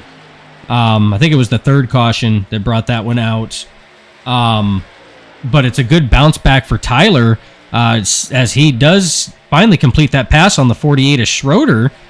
Schroeder getting right on his back bumper there, but Tyler again sitting in that 6th position. So again, after last week, Tyler had a fantastic run last week. Looking at another solid run this week. Looking like he's going to be pretty good right now as far as another points battle. So, that's what a lot of these drivers, and these guys are just duking it out left and right now, as the 48 of Schroeder does not want to give it up. But either way, a good points battle for the 55 over the last couple weeks now. As long as he keeps this up, Jeremy, he's going to put himself in good contention once those race-offs start. Yeah, the 55 pinched the 48 off a little bit there in turn number 3. Had to check up the 48, and was able to regain that spot and then some, as now he's got over a truck length advantage during turn number 3 over the 48 of Schroeder. So yeah, pretty good racing, even, back, 6th, 7th, 8th place. It's pretty cool to see. The leaders have really spaced out. So right now they're just kind of, I guess, another little lull point here. Maybe Greg Holt going to cool off those tires and make the last second run for it. Who knows? Greg knows what to do to get in the top spot on the late runs here. So we'll keep an eye out for them. Everybody else behind them, for the most part, other than, we got 13th and 14th, they're running side by side. Everybody else on the track is currently single file, no real racing going on, which is kind of surprising. With under 20 laps to go at this point, I expected more side by side, but apparently they got different plans than what I do, and that shows why I'm not in this race right now. Yeah, I'm actually a little surprised, much like you are, Jeremy, at the way that things have spread out. There's a little bit more space in between the 1 of Crown over and the 3 of Holt that we were talking about, and that very well could be Holt could be setting him up. He knows we're under 20 laps to go in this race. Like you said, he knows how to be fast. He knows where to be at. He needs luck on his side to get the job done, so to speak. So, but I'm surprised at how spread out they are. I would figure that the 3 and the 88 having fresh tires. I guess I just assumed that it would make a bigger difference, especially with the way that some of the race has gone, where it's been very tire heavy on that. I figured that they would have pulled away from the 46 of Benoit more than what they have, but Benoit has surprised the hell out of me, and he's been held, has been holding in there nice and tight. And his times are comparable to the 3 drivers ahead of him. So I don't know if maybe they're just ticking laps down or if they're still expecting another caution. I couldn't tell you at this point in time, Jeremy. Yeah, it's going to take someone's mental error for a caution at this point of how everyone's spaced out. Benoit has dropped back a little bit from Joseph Kazi, so I think the tire wear is finally starting to show its face a little bit anyways. As Benoit is not producing those competitive lap times like he was on that last green flag drop for that restart. Just going through the field here, Gauthier still running in 9th place. His first race of the season with fuel. Pretty cool to see there. Him alongside his teammate in multiple leagues, Mr. Shane Posey. They're running 9th and 10th right now. Richard Malagani in 11th. That's where he's been for the most part so far in this race, just kind of hanging in there. Hasn't been having the fastest truck. This truck looks like it's a little loose, little free as he's going, up the track a little bit. I saw his rear end kick out a little bit. It's just, yep. And actually, there is the caution on the backstretch here. The number 9 of Bradley Brandon, he got loose all by himself and he hit the outside wall, went down. It looks like he hit the inside wall from my camera angle here, and that brought out the caution, even though there was no one really around him. That was a really surprising call by iRacing to throw that caution out there. Yeah, well, the reason why I think it was is because there was contact made between him and the 53 of John Day. It almost, again, looked like he was trying to move up to get in line next to that wall and just cut it off a little too soon. So that was a multiple truck incident, which is why iRacing did throw that caution there as he spun in front of. And Jeremy, that throws a huge monkey wrench in any plan, any strategy, anything that we had that we called, throws it out. The only thing that this helps out right now was those individuals like Josh Benoit that elected to stay out under the last caution to save a set of tires to gain that track position. And if Clayton White, that would have benefited Clayton White as well if he hadn't been caught up in that wall scuff, not but about 12 to 15 laps ago with the 15 of Henderson. I think this will be the last green flag or last tire change for most of these drivers. Really curious. Anthony Crownover stays out. I didn't think he was on his last set of tires, but for him not to pit, super surprising.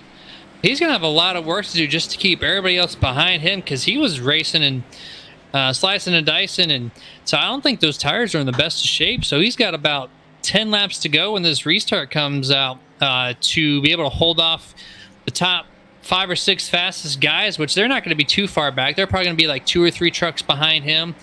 They'll pretty much clear them in the first few laps after things get sorted out. And then there's going to be a huge time difference. So Anthony's got a lot of work to do just because he stayed out. Yeah, it's again, I don't understand because I'm not in that situation. So it's hard for me to try to understand or say that I would do something different just because we're up here and we see a bigger picture than what they do. But every driver does something for a reason. All these drivers, I mean, they have been racing for a long time. Many of them have seen victory lane a number of times. So, I mean, they know what they're doing. But again, by the time we get the green flag, it's going to be interesting enough to see exactly how this is going to play out because we're going to be hovering right around 10 laps to go when we do get this green flag. But we're going to take this caution period and use this as a chance to shout out to all of those that have supported Fuel along the way. First off, starting off with you viewers and you fans. The Fuel guys love you. They appreciate everything you do. They love your guys' interaction in the chat. Keep it coming. Keep it going. And then we want to shout out to all the sponsors that we do have. I want to shout out to Martin Sports, again, manufacturer of sports apparel. They do esports jerseys. They do hoodies. They do manufacture some esports racing gloves that a number of the drivers in this series do utilize. One of them being Jeremy Coors, who is not present tonight, had other things that's pre-existing commitments that he had to handle and take care of. But we hope to see him back in racing action next week as we hit Rockingham. But again, they do make some high quality gloves. They do manufacture all their own materials. So again, give them a check out what they have. And see exactly, what gives some of these racers their edge on that. That's martinsportsapparel.com. Do want to give a shout out to Sticker Cabana. Again, that is a title sponsor for the Sticker Cabana Truck Series. These individuals make some high quality die cut stickers, very reasonable prices, very high class, very vibrant in color and very clean. So go ahead and give them a shout out as well. That's Sticker Cabana. And Butt Kicker. We want to thank Butt Kicker and their official affiliate link for Fuel, thebuttkicker.com/AFF equals 33. Be sure you utilize the promo code Fired Up for 20% off. If you guys want the most out of your sound system for your rig, Butt Kicker's where it's at. Low decibel, low reverberation, or high reverberation devices that attach to the bottom of the chair. They do come with their own wired amplifier. It is a pretty cool need. It's definitely one of the key components of our Nerd, the Sounds of Nerd, which is our Nerd Enhanced Racing Decibel section. Haven't had a chance to do it because we've actually had a lot to talk about this race. But again, give them a check out. Be sure you utilize that affiliate link and be sure that you utilize that promo code for 20% off. So again, we'd like to thank all of our sponsors along the way that have gotten Fuel where they are at, and we want to thank all you viewers as well. Very much appreciated. Absolutely, yeah. Without them, it's going to be hard for what we do up here with all their support that they do offer us here at Nerditudes and at Fuel for that matter. Pace Truck is about to dip down. Anthony Crownover is going to pull those seat belts extra tight because he knows he has some work to do. As just a few trucks behind them have fresh tires, so we'll see how long he holds up with a 10-lap shootout at Las Vegas. Green flag is now out. No tire spin from Anthony Crownover. The one truck gets himself a sole possession to lead early. Second place, Joe Gauthier. Where did he come from? Let's see if he's got some steam. Looks like Josh Benoit is trying to get... Oh, we got a caution. We're early on the track here. It looks like Joseph Kazi is involved. Heavy impact into the outside wall. Major checkup there between the 33, 53, 88, and the 2. The 2 didn't recognize the checkup and just slammed the rear into Kazi, which is huge implications there because that is your points leader and one of your contenders for the lead, and he's involved in a late race incident. Yeah, and that's an unfortunate break there with that because we know that Kazi had a fast truck, and that was a hard impact both on the front and rear of that truck. It leads me to wonder why Kazi was back there so far back, because that was back almost towards the tail end of the longest line. We know that coming into pit or anything else, that he would have been farther forward. So I'm kind of curious to know what even put the 88 Akazi back that far. Yeah, looking at the replay, I think it was a speeding incident. We'll confirm that later on, but he did pull out a pit road and then let everybody out afterwards. So it looks like he had a longest line penalty given by iRacing for speeding. Like I said, we'll confirm that later on, but right now that's what it does look like.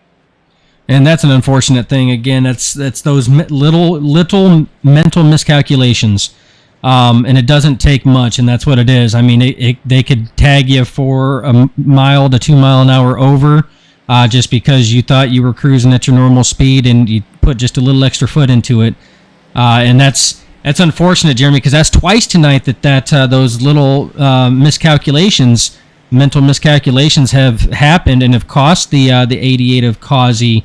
If you remember, he overshot his pit in one of the earlier pit stops, which actually gave the lead up to the 3 of Greg Holt. And then this miscalculation here, if indeed it was a speeding penalty, which it does appear that that's what it could have been, if he was letting all the drivers by after exit of pit road, that put him back there in that situation. Again, it's an unfortunate thing because that is your current Sticker Cabana Truck Series points leader at this point in time. Yeah, I mean, you can only make so many of those incidents or mental errors before they catch up to you. The first time he was given a freebie, just a few seconds back, not even a second back to Greg Holt when he exited the pit road earlier on. But that second one definitely put him in a spot where he didn't want to be to begin with. And then when that happens, I'm sure he's very upset with himself by that little mental lapse there, and that's just tough. That's a tough pill to swallow. So now he knows he's got a fast truck. We don't know if he has any engine damage. We don't know how the radiator is because he did hit the wall pretty much head on. The rear of the truck, the spoiler looks a little bent up, but it's not terrible. So I'm just kind of curious on how that truck is. He did go back down to pit road to get some of that repaired. Looks like they got that spoiler pretty well straightened out for the most part, other than just a little ripple there on the left-hand side, but definitely looking much better than what it did before after it hit the wall.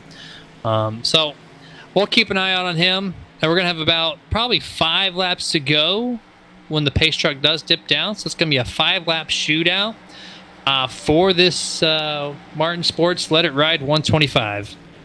Yeah, and it's gearing up right now, Jeremy, to be one hell of a finish. Again, we've got Crownover, who has had a very fast race truck all race long.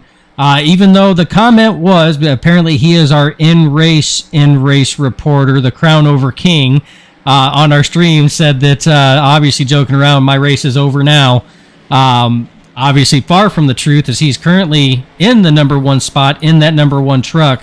But we do have some wild cards in there. We got last week's winner, Josh Benoit, is sitting up there right now in 4th position. You got Joe Gauthier up there. First time running in this league, running 2nd right now.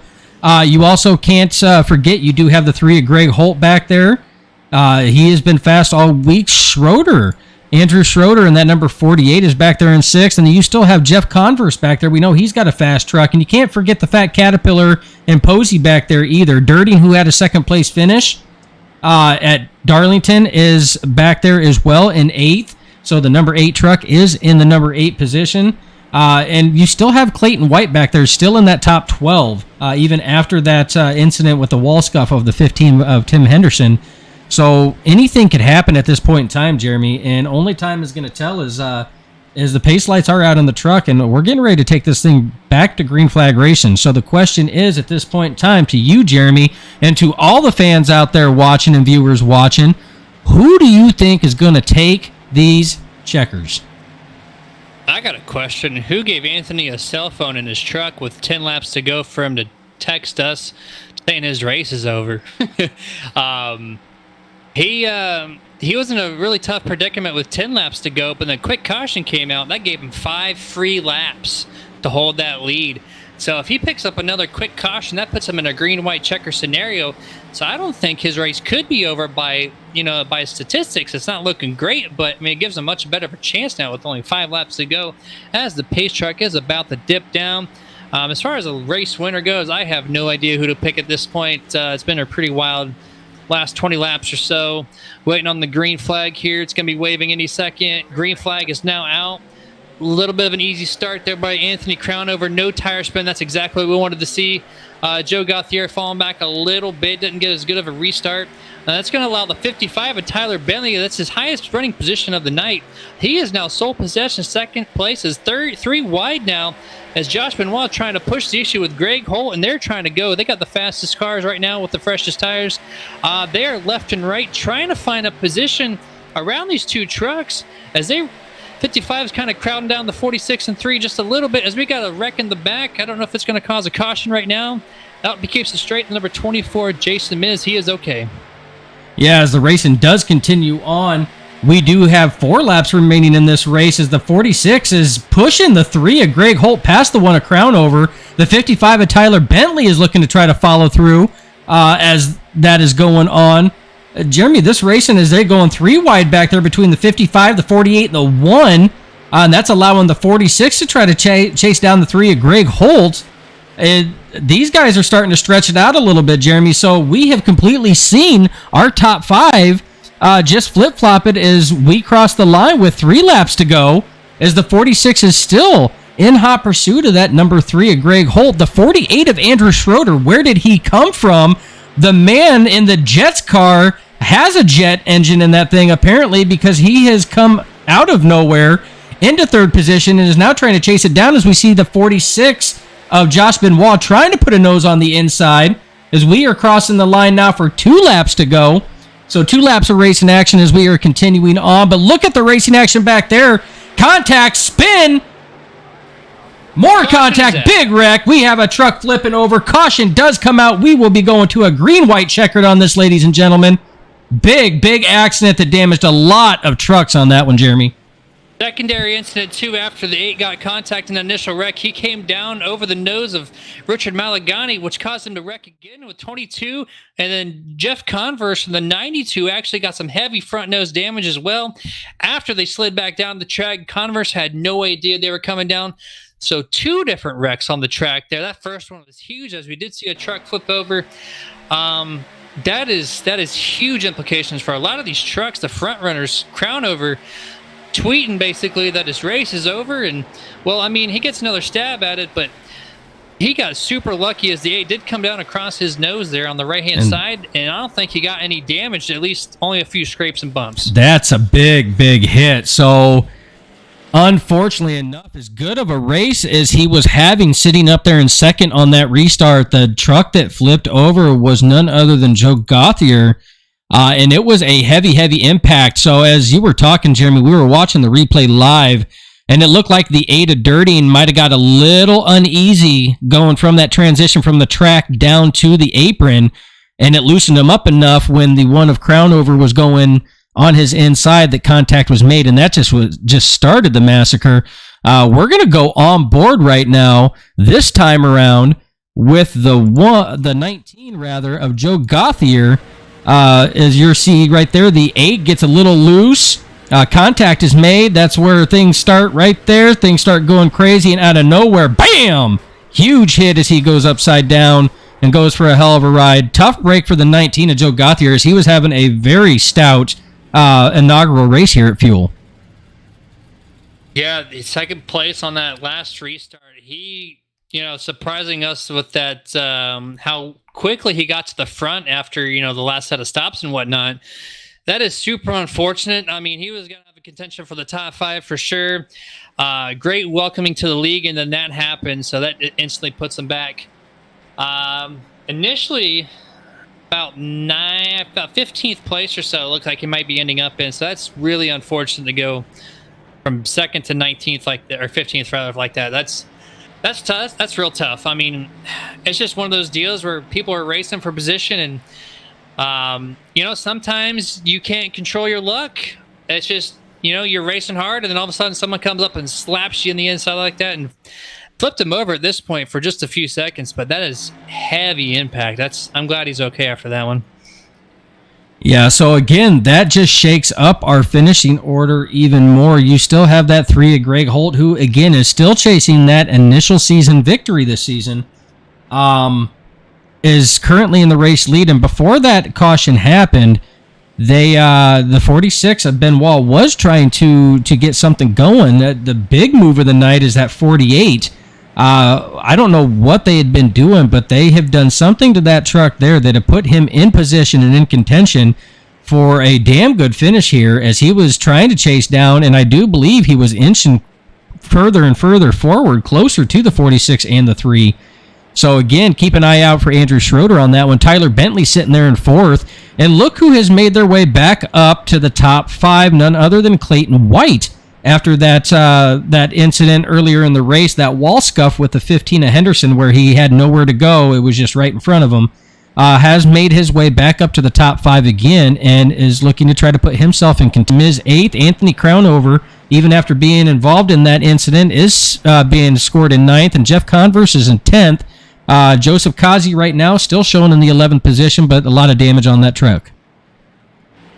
Yeah, heavy damage to a lot of these trucks now at this point. There's only a few trucks out there with very little scratches, maybe one truck without any.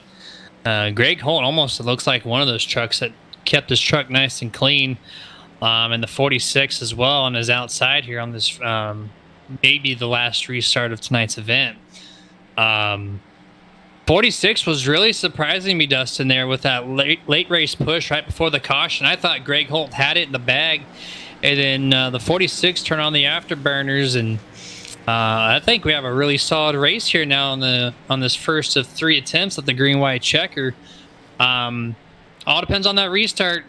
Who spins the tires, who gets the good jump. We know the 3 is going to control the start, so he's got that advantage alone and on the inside line. But if the 46 can get a good jump, we've seen that outside line really show some steam on the initial starts here on the exit of turn number 2. So as long as Josh Benoit can, hold that go pedal down almost the entire length of the corner, I think he might have a chance as long as he gets a good jump on the start. Yeah, and that's exactly what he's prepping right now. You see that 46 is really weaving that truck left and right, or was about a half a lap ago, more than a lot of the other trucks. Trying to get those tires warmed up, trying to get them clean as possible. He's got to be smooth. Like you said, the 3 of Greg Holt is going to control this start, but the 46 has got to keep his truck right there if he intends to have any chance to try to be the first repeat winner in the inaugural season of the Fired Up Esports Racing League. The pace truck is off. These drivers are getting ready to go. That was an excellent start on that one. It almost looked like Benoit had caught the 3 of Holt sleeping as racing is, again, Benoit takes the leadership over. That puts the 55 of Bentley on the outside of the 3 of Holt, and the 48 trying to push the 3 through. But again, the 3 is starting to power him back as we're at 2 laps to go, ladies and gentlemen. This is going to be a hell of a finish here as the 3 is starting to power back forward, nose to nose with the 46 of Benoit. Gets a nice run going through the corner. Does clear the 46. The 46 attempting a crossover. Decides to pull it back. We are on the white flag lap, ladies and gentlemen. This is going to end under green flag regardless. The 3 of Holt is in search of his first win. 46 of Benoit in search to be in the first driver as a repeat winner in this season. The 48 in search of a first win as they are nose to tail, bobbing and weaving back and forth. Going into turn 3, right on the back bumper of the 3 is the 46 as they try to make a run off. The 46 keeps it low.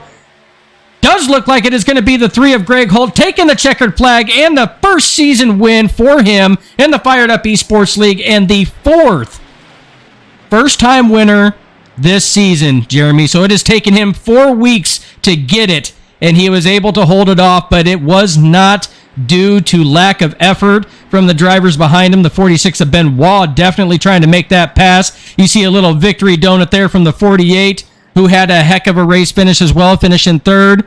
So again, a lot of drivers giving credit where credit is due. The 3 of Greg Holt definitely earned that one, as that was a hell of a finish.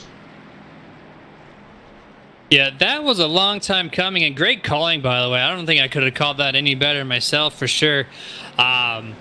Greg had been working it each and every week trying to get that spot, and he finally does it with a huge amount of pressure from Benoit on his tail end. Great recovery too, by the way, from that sleeping restart. I thought Benoit had it in the bag after he had that excellent start, but Greg did not let down. He gave it everything he had, and it had just enough grip to get that pass back around the 46, and that was some excellent racing by the top 5 there, even the top 8 for that matter, because they were 2x2 entering turn 3, going to the final lap, and they're giving it everything they had. Yeah, it was good racing all the way around. Again, a long time coming. Greg Holt has definitely found himself at the wrong place at the wrong time a number of times, but not tonight, not at Vegas, baby. Made the right calls, put himself in the right spot, made the right moves, and had the speed to do so. Got him that big dub. Josh Benoit, another good points night as he is going to jump up the point standings. And Andrew Schroeder, again, your third place finisher. There's your podium top 3 right there. It's going to be good to talk with Schroeder if we do get a chance to post-race interview with him, as that is by far his best running that he has had with Fuel thus far this season. So again, excellent job.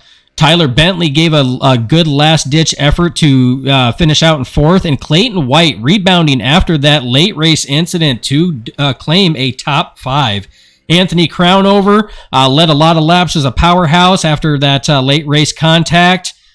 Does look like he did fall back to 6th place, but again, solid points tonight either way. Tim Henderson in his series debut does finish in 7th place, so excellent job on that one there, bringing that up. Jason Miz on his return back to racing does finish 8th. Joseph Causey after that late race contact, again, a couple minor miscalculations and miscues put him into a situation where he was back there. He does still finish in the top 10, but again, not where he would want to finish. And Jeff Converse does round out your top 10. Again, a solid points night for Jeff. He had been right up there in the mix as well for a number of laps, most of the race.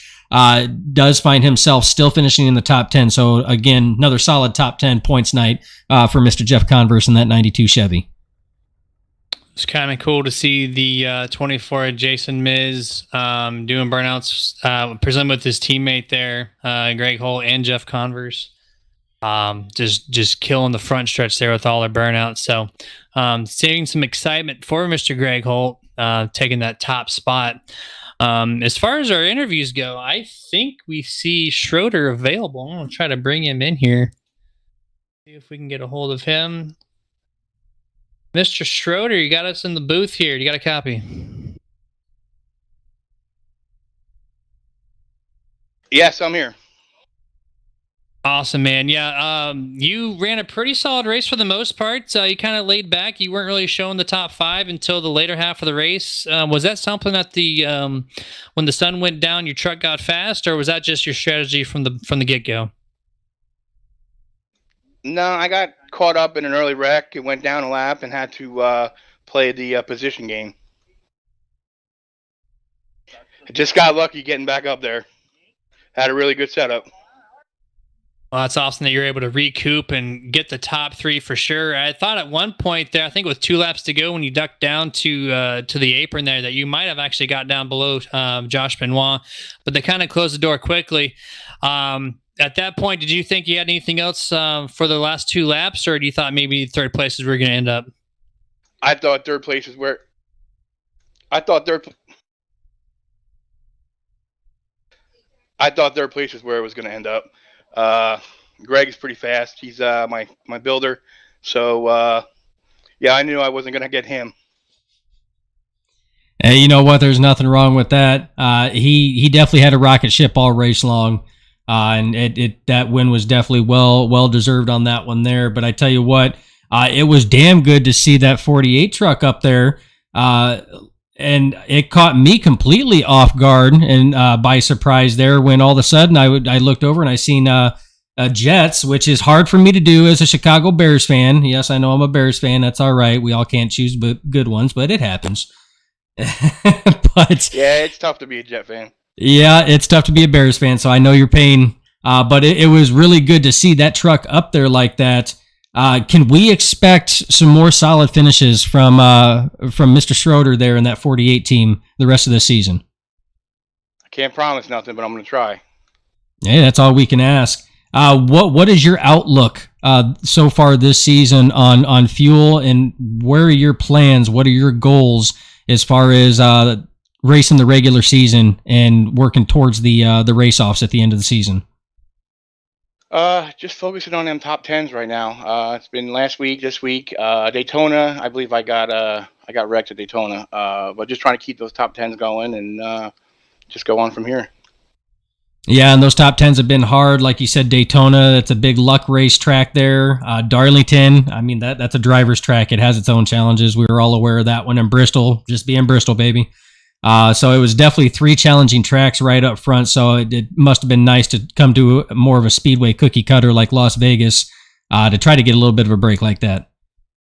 Yeah, it is a little bit easier. It is. It's still tough, but it's definitely easier. Well, either way, I tell you what, I'm happy to see you up in that podium. I'm glad that we got the chance to actually interview you and talk with you today. But you know what? We've taken enough of your time. This is your time.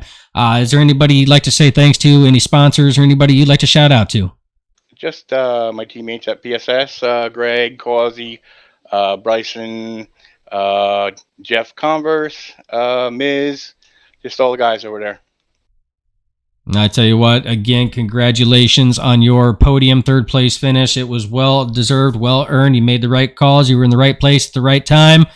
So, again, well-deserved. We're going to go let you celebrate with your teammates, though. Again, that is your 3rd place finisher, Andrew Schroeder, and that number 48.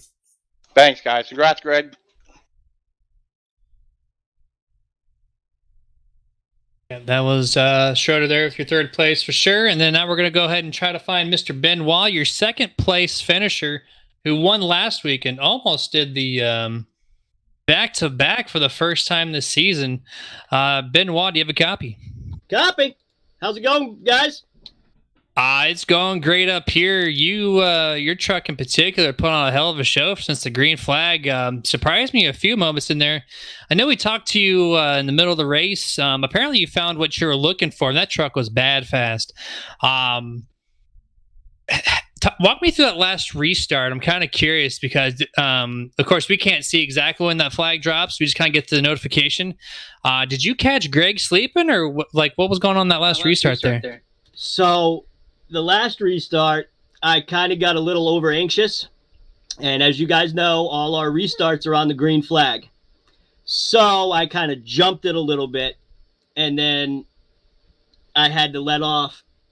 And yeah, that's what happened. I didn't get a good start, but I was over anxious, I guess you could say. I mean, rightfully so, because you were trying to go for back-to-back wins, which would have been awesome. And you got really close to doing so. So you had to lift and let Greg back by. Is that what I heard there? Is that what the official call was? Yes. Yep.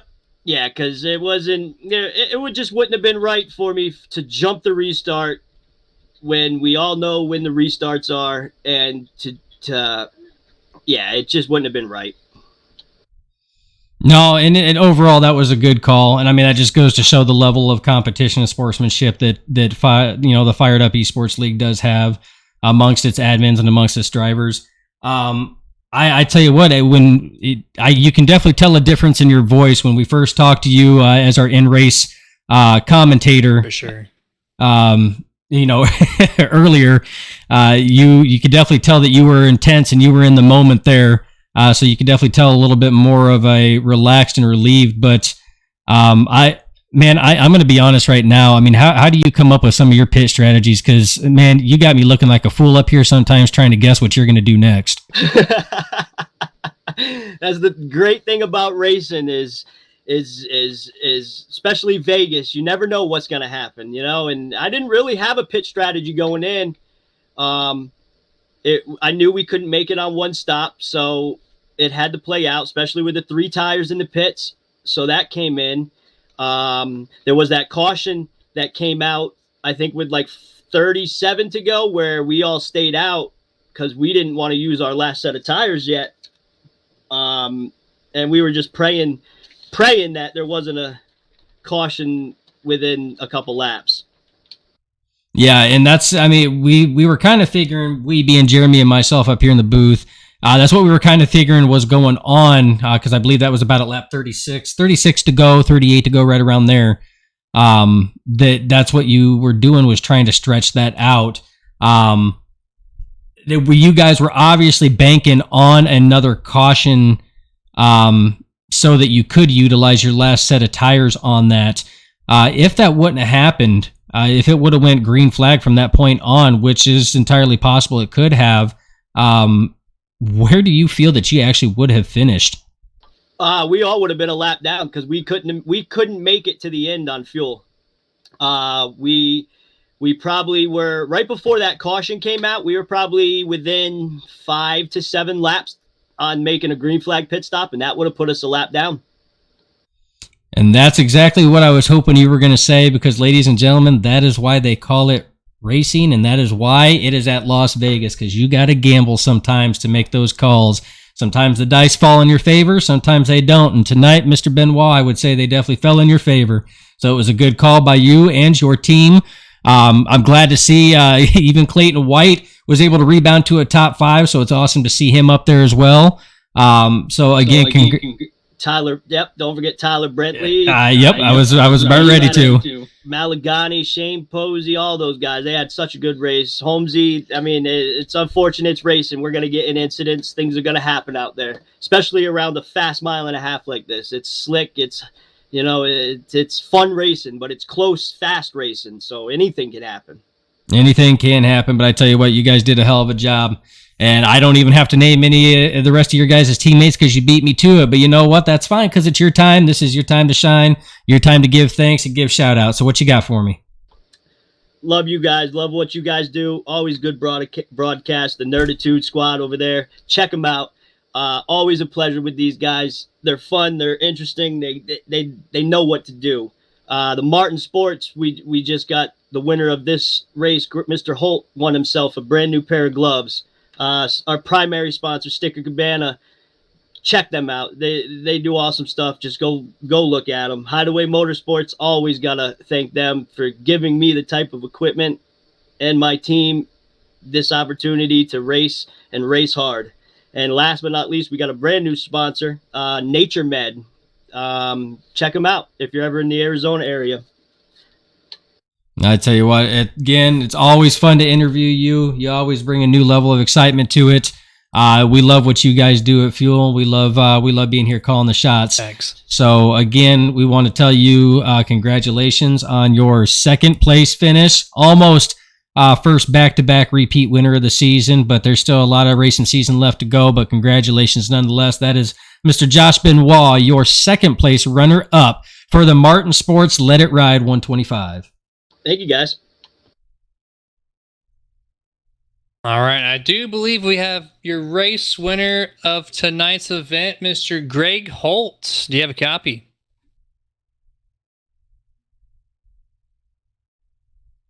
Yeah, I got you.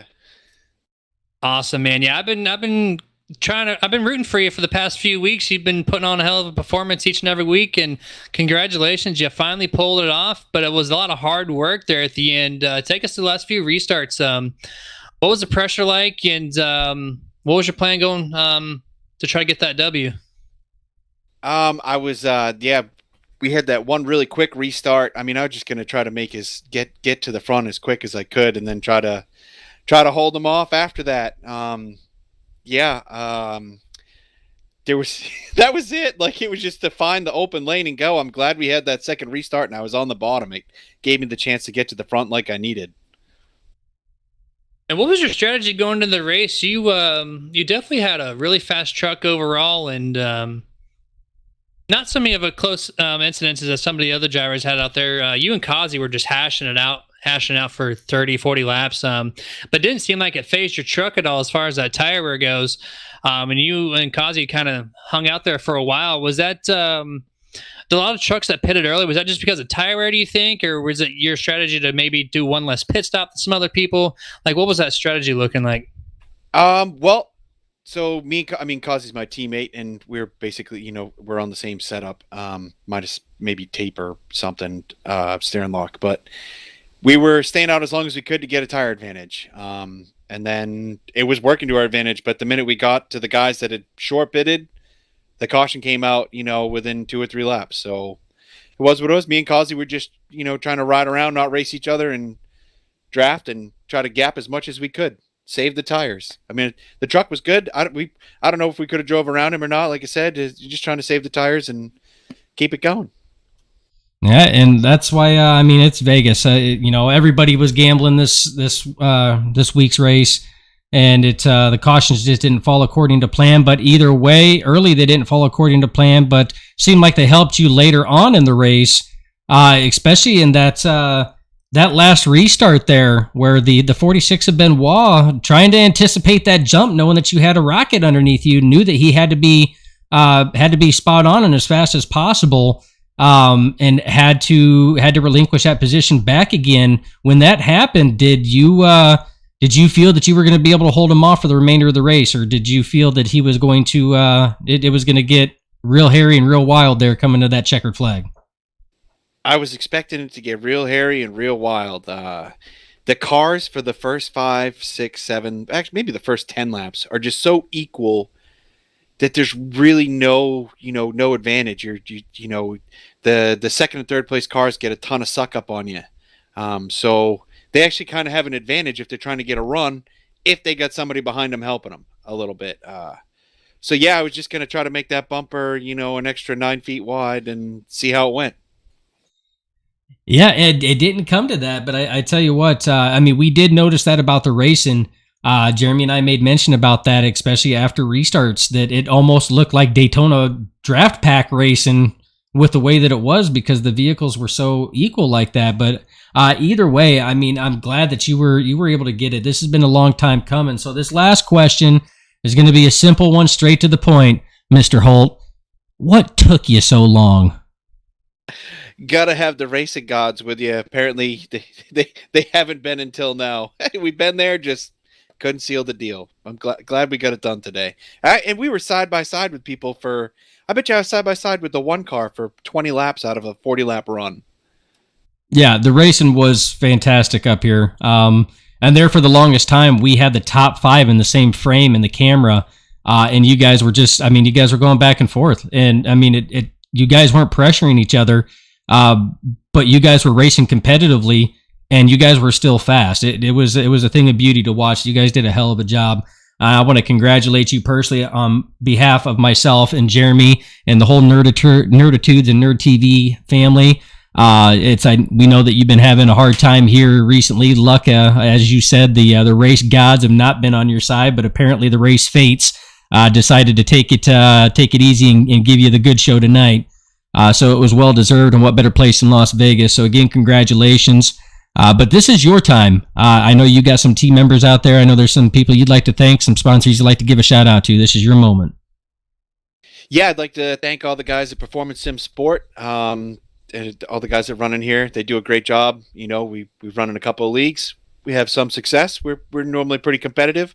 I'd like to thank Nerditudes for putting on a great broadcast, you guys. I'd like to thank the guys that run Fuel. They do a great job, and I'd like to give a shout out to Martin Sports. Can't wait to check out the gloves they're going to be sending me this week. I tell you what, they do an excellent product, and they do a lot of research on their stuff. A lot of drivers have said a lot of good things about it, and it's not uncommon that the drivers we hear the good things about it are the ones that find themselves in victory lane. So you're definitely going to have to let the world know exactly how they are. And I tell you what, if the stories are true and they increase drivers' times and abilities and everything else, then I think we're going to have to start looking out for that number 3 truck a little bit more here once you get your hands on that Martin Sports set of gloves. Yeah, I can't wait to check them out. I hope it is true. I'd love to find some more speed. I'm sure you would, as every driver and racer would. But either way, again, congratulations on your race victory in the Martin Sports Let It Ride 125. What better way to bring that home? So again, congratulations. And we look forward to seeing you back in racing action next week. Thanks. You guys have a great night. You as well. That is your race winner of the Martin Sports Let It Ride 125.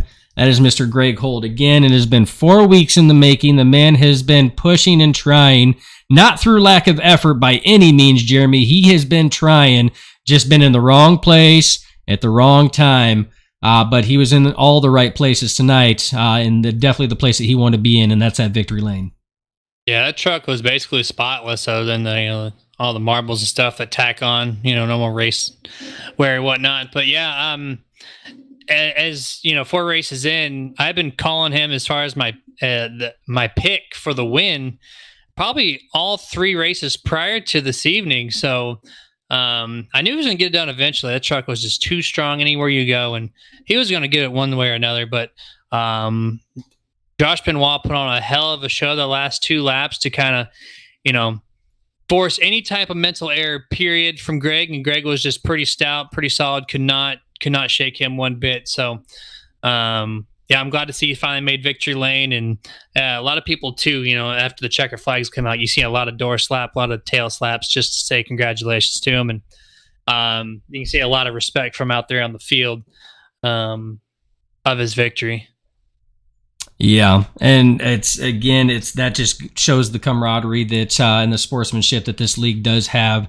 They have a lot of mad respect for each and every driver in here, so it's great to see that. And you have been calling it. He's been your pick for a while now. I tell you what, I'm gonna stick with Crown over. I feel that he's gonna get his here soon. He really will. He's been right there again. It's just sometimes the pit strategy works for you. Sometimes it doesn't. Sometimes you're in the right place. Sometimes you're not. And I mean, you have Haggers is in that number 46 fan club. I mean, Bentley has his own fan club with I Recently Tooted. Love that name. I chuckle a little inside every time I hear it. And I know that. I know that she's going to love this as well, but, it's Melissa Benoit. She can be happy that her pick of Greg Holt, because she was cheering him on, I know she did get that race win. So, Josh, you can let me know later on if she throws something at the computer monitor or chuckles at it. That way, at least I know whether or not to to show up next week.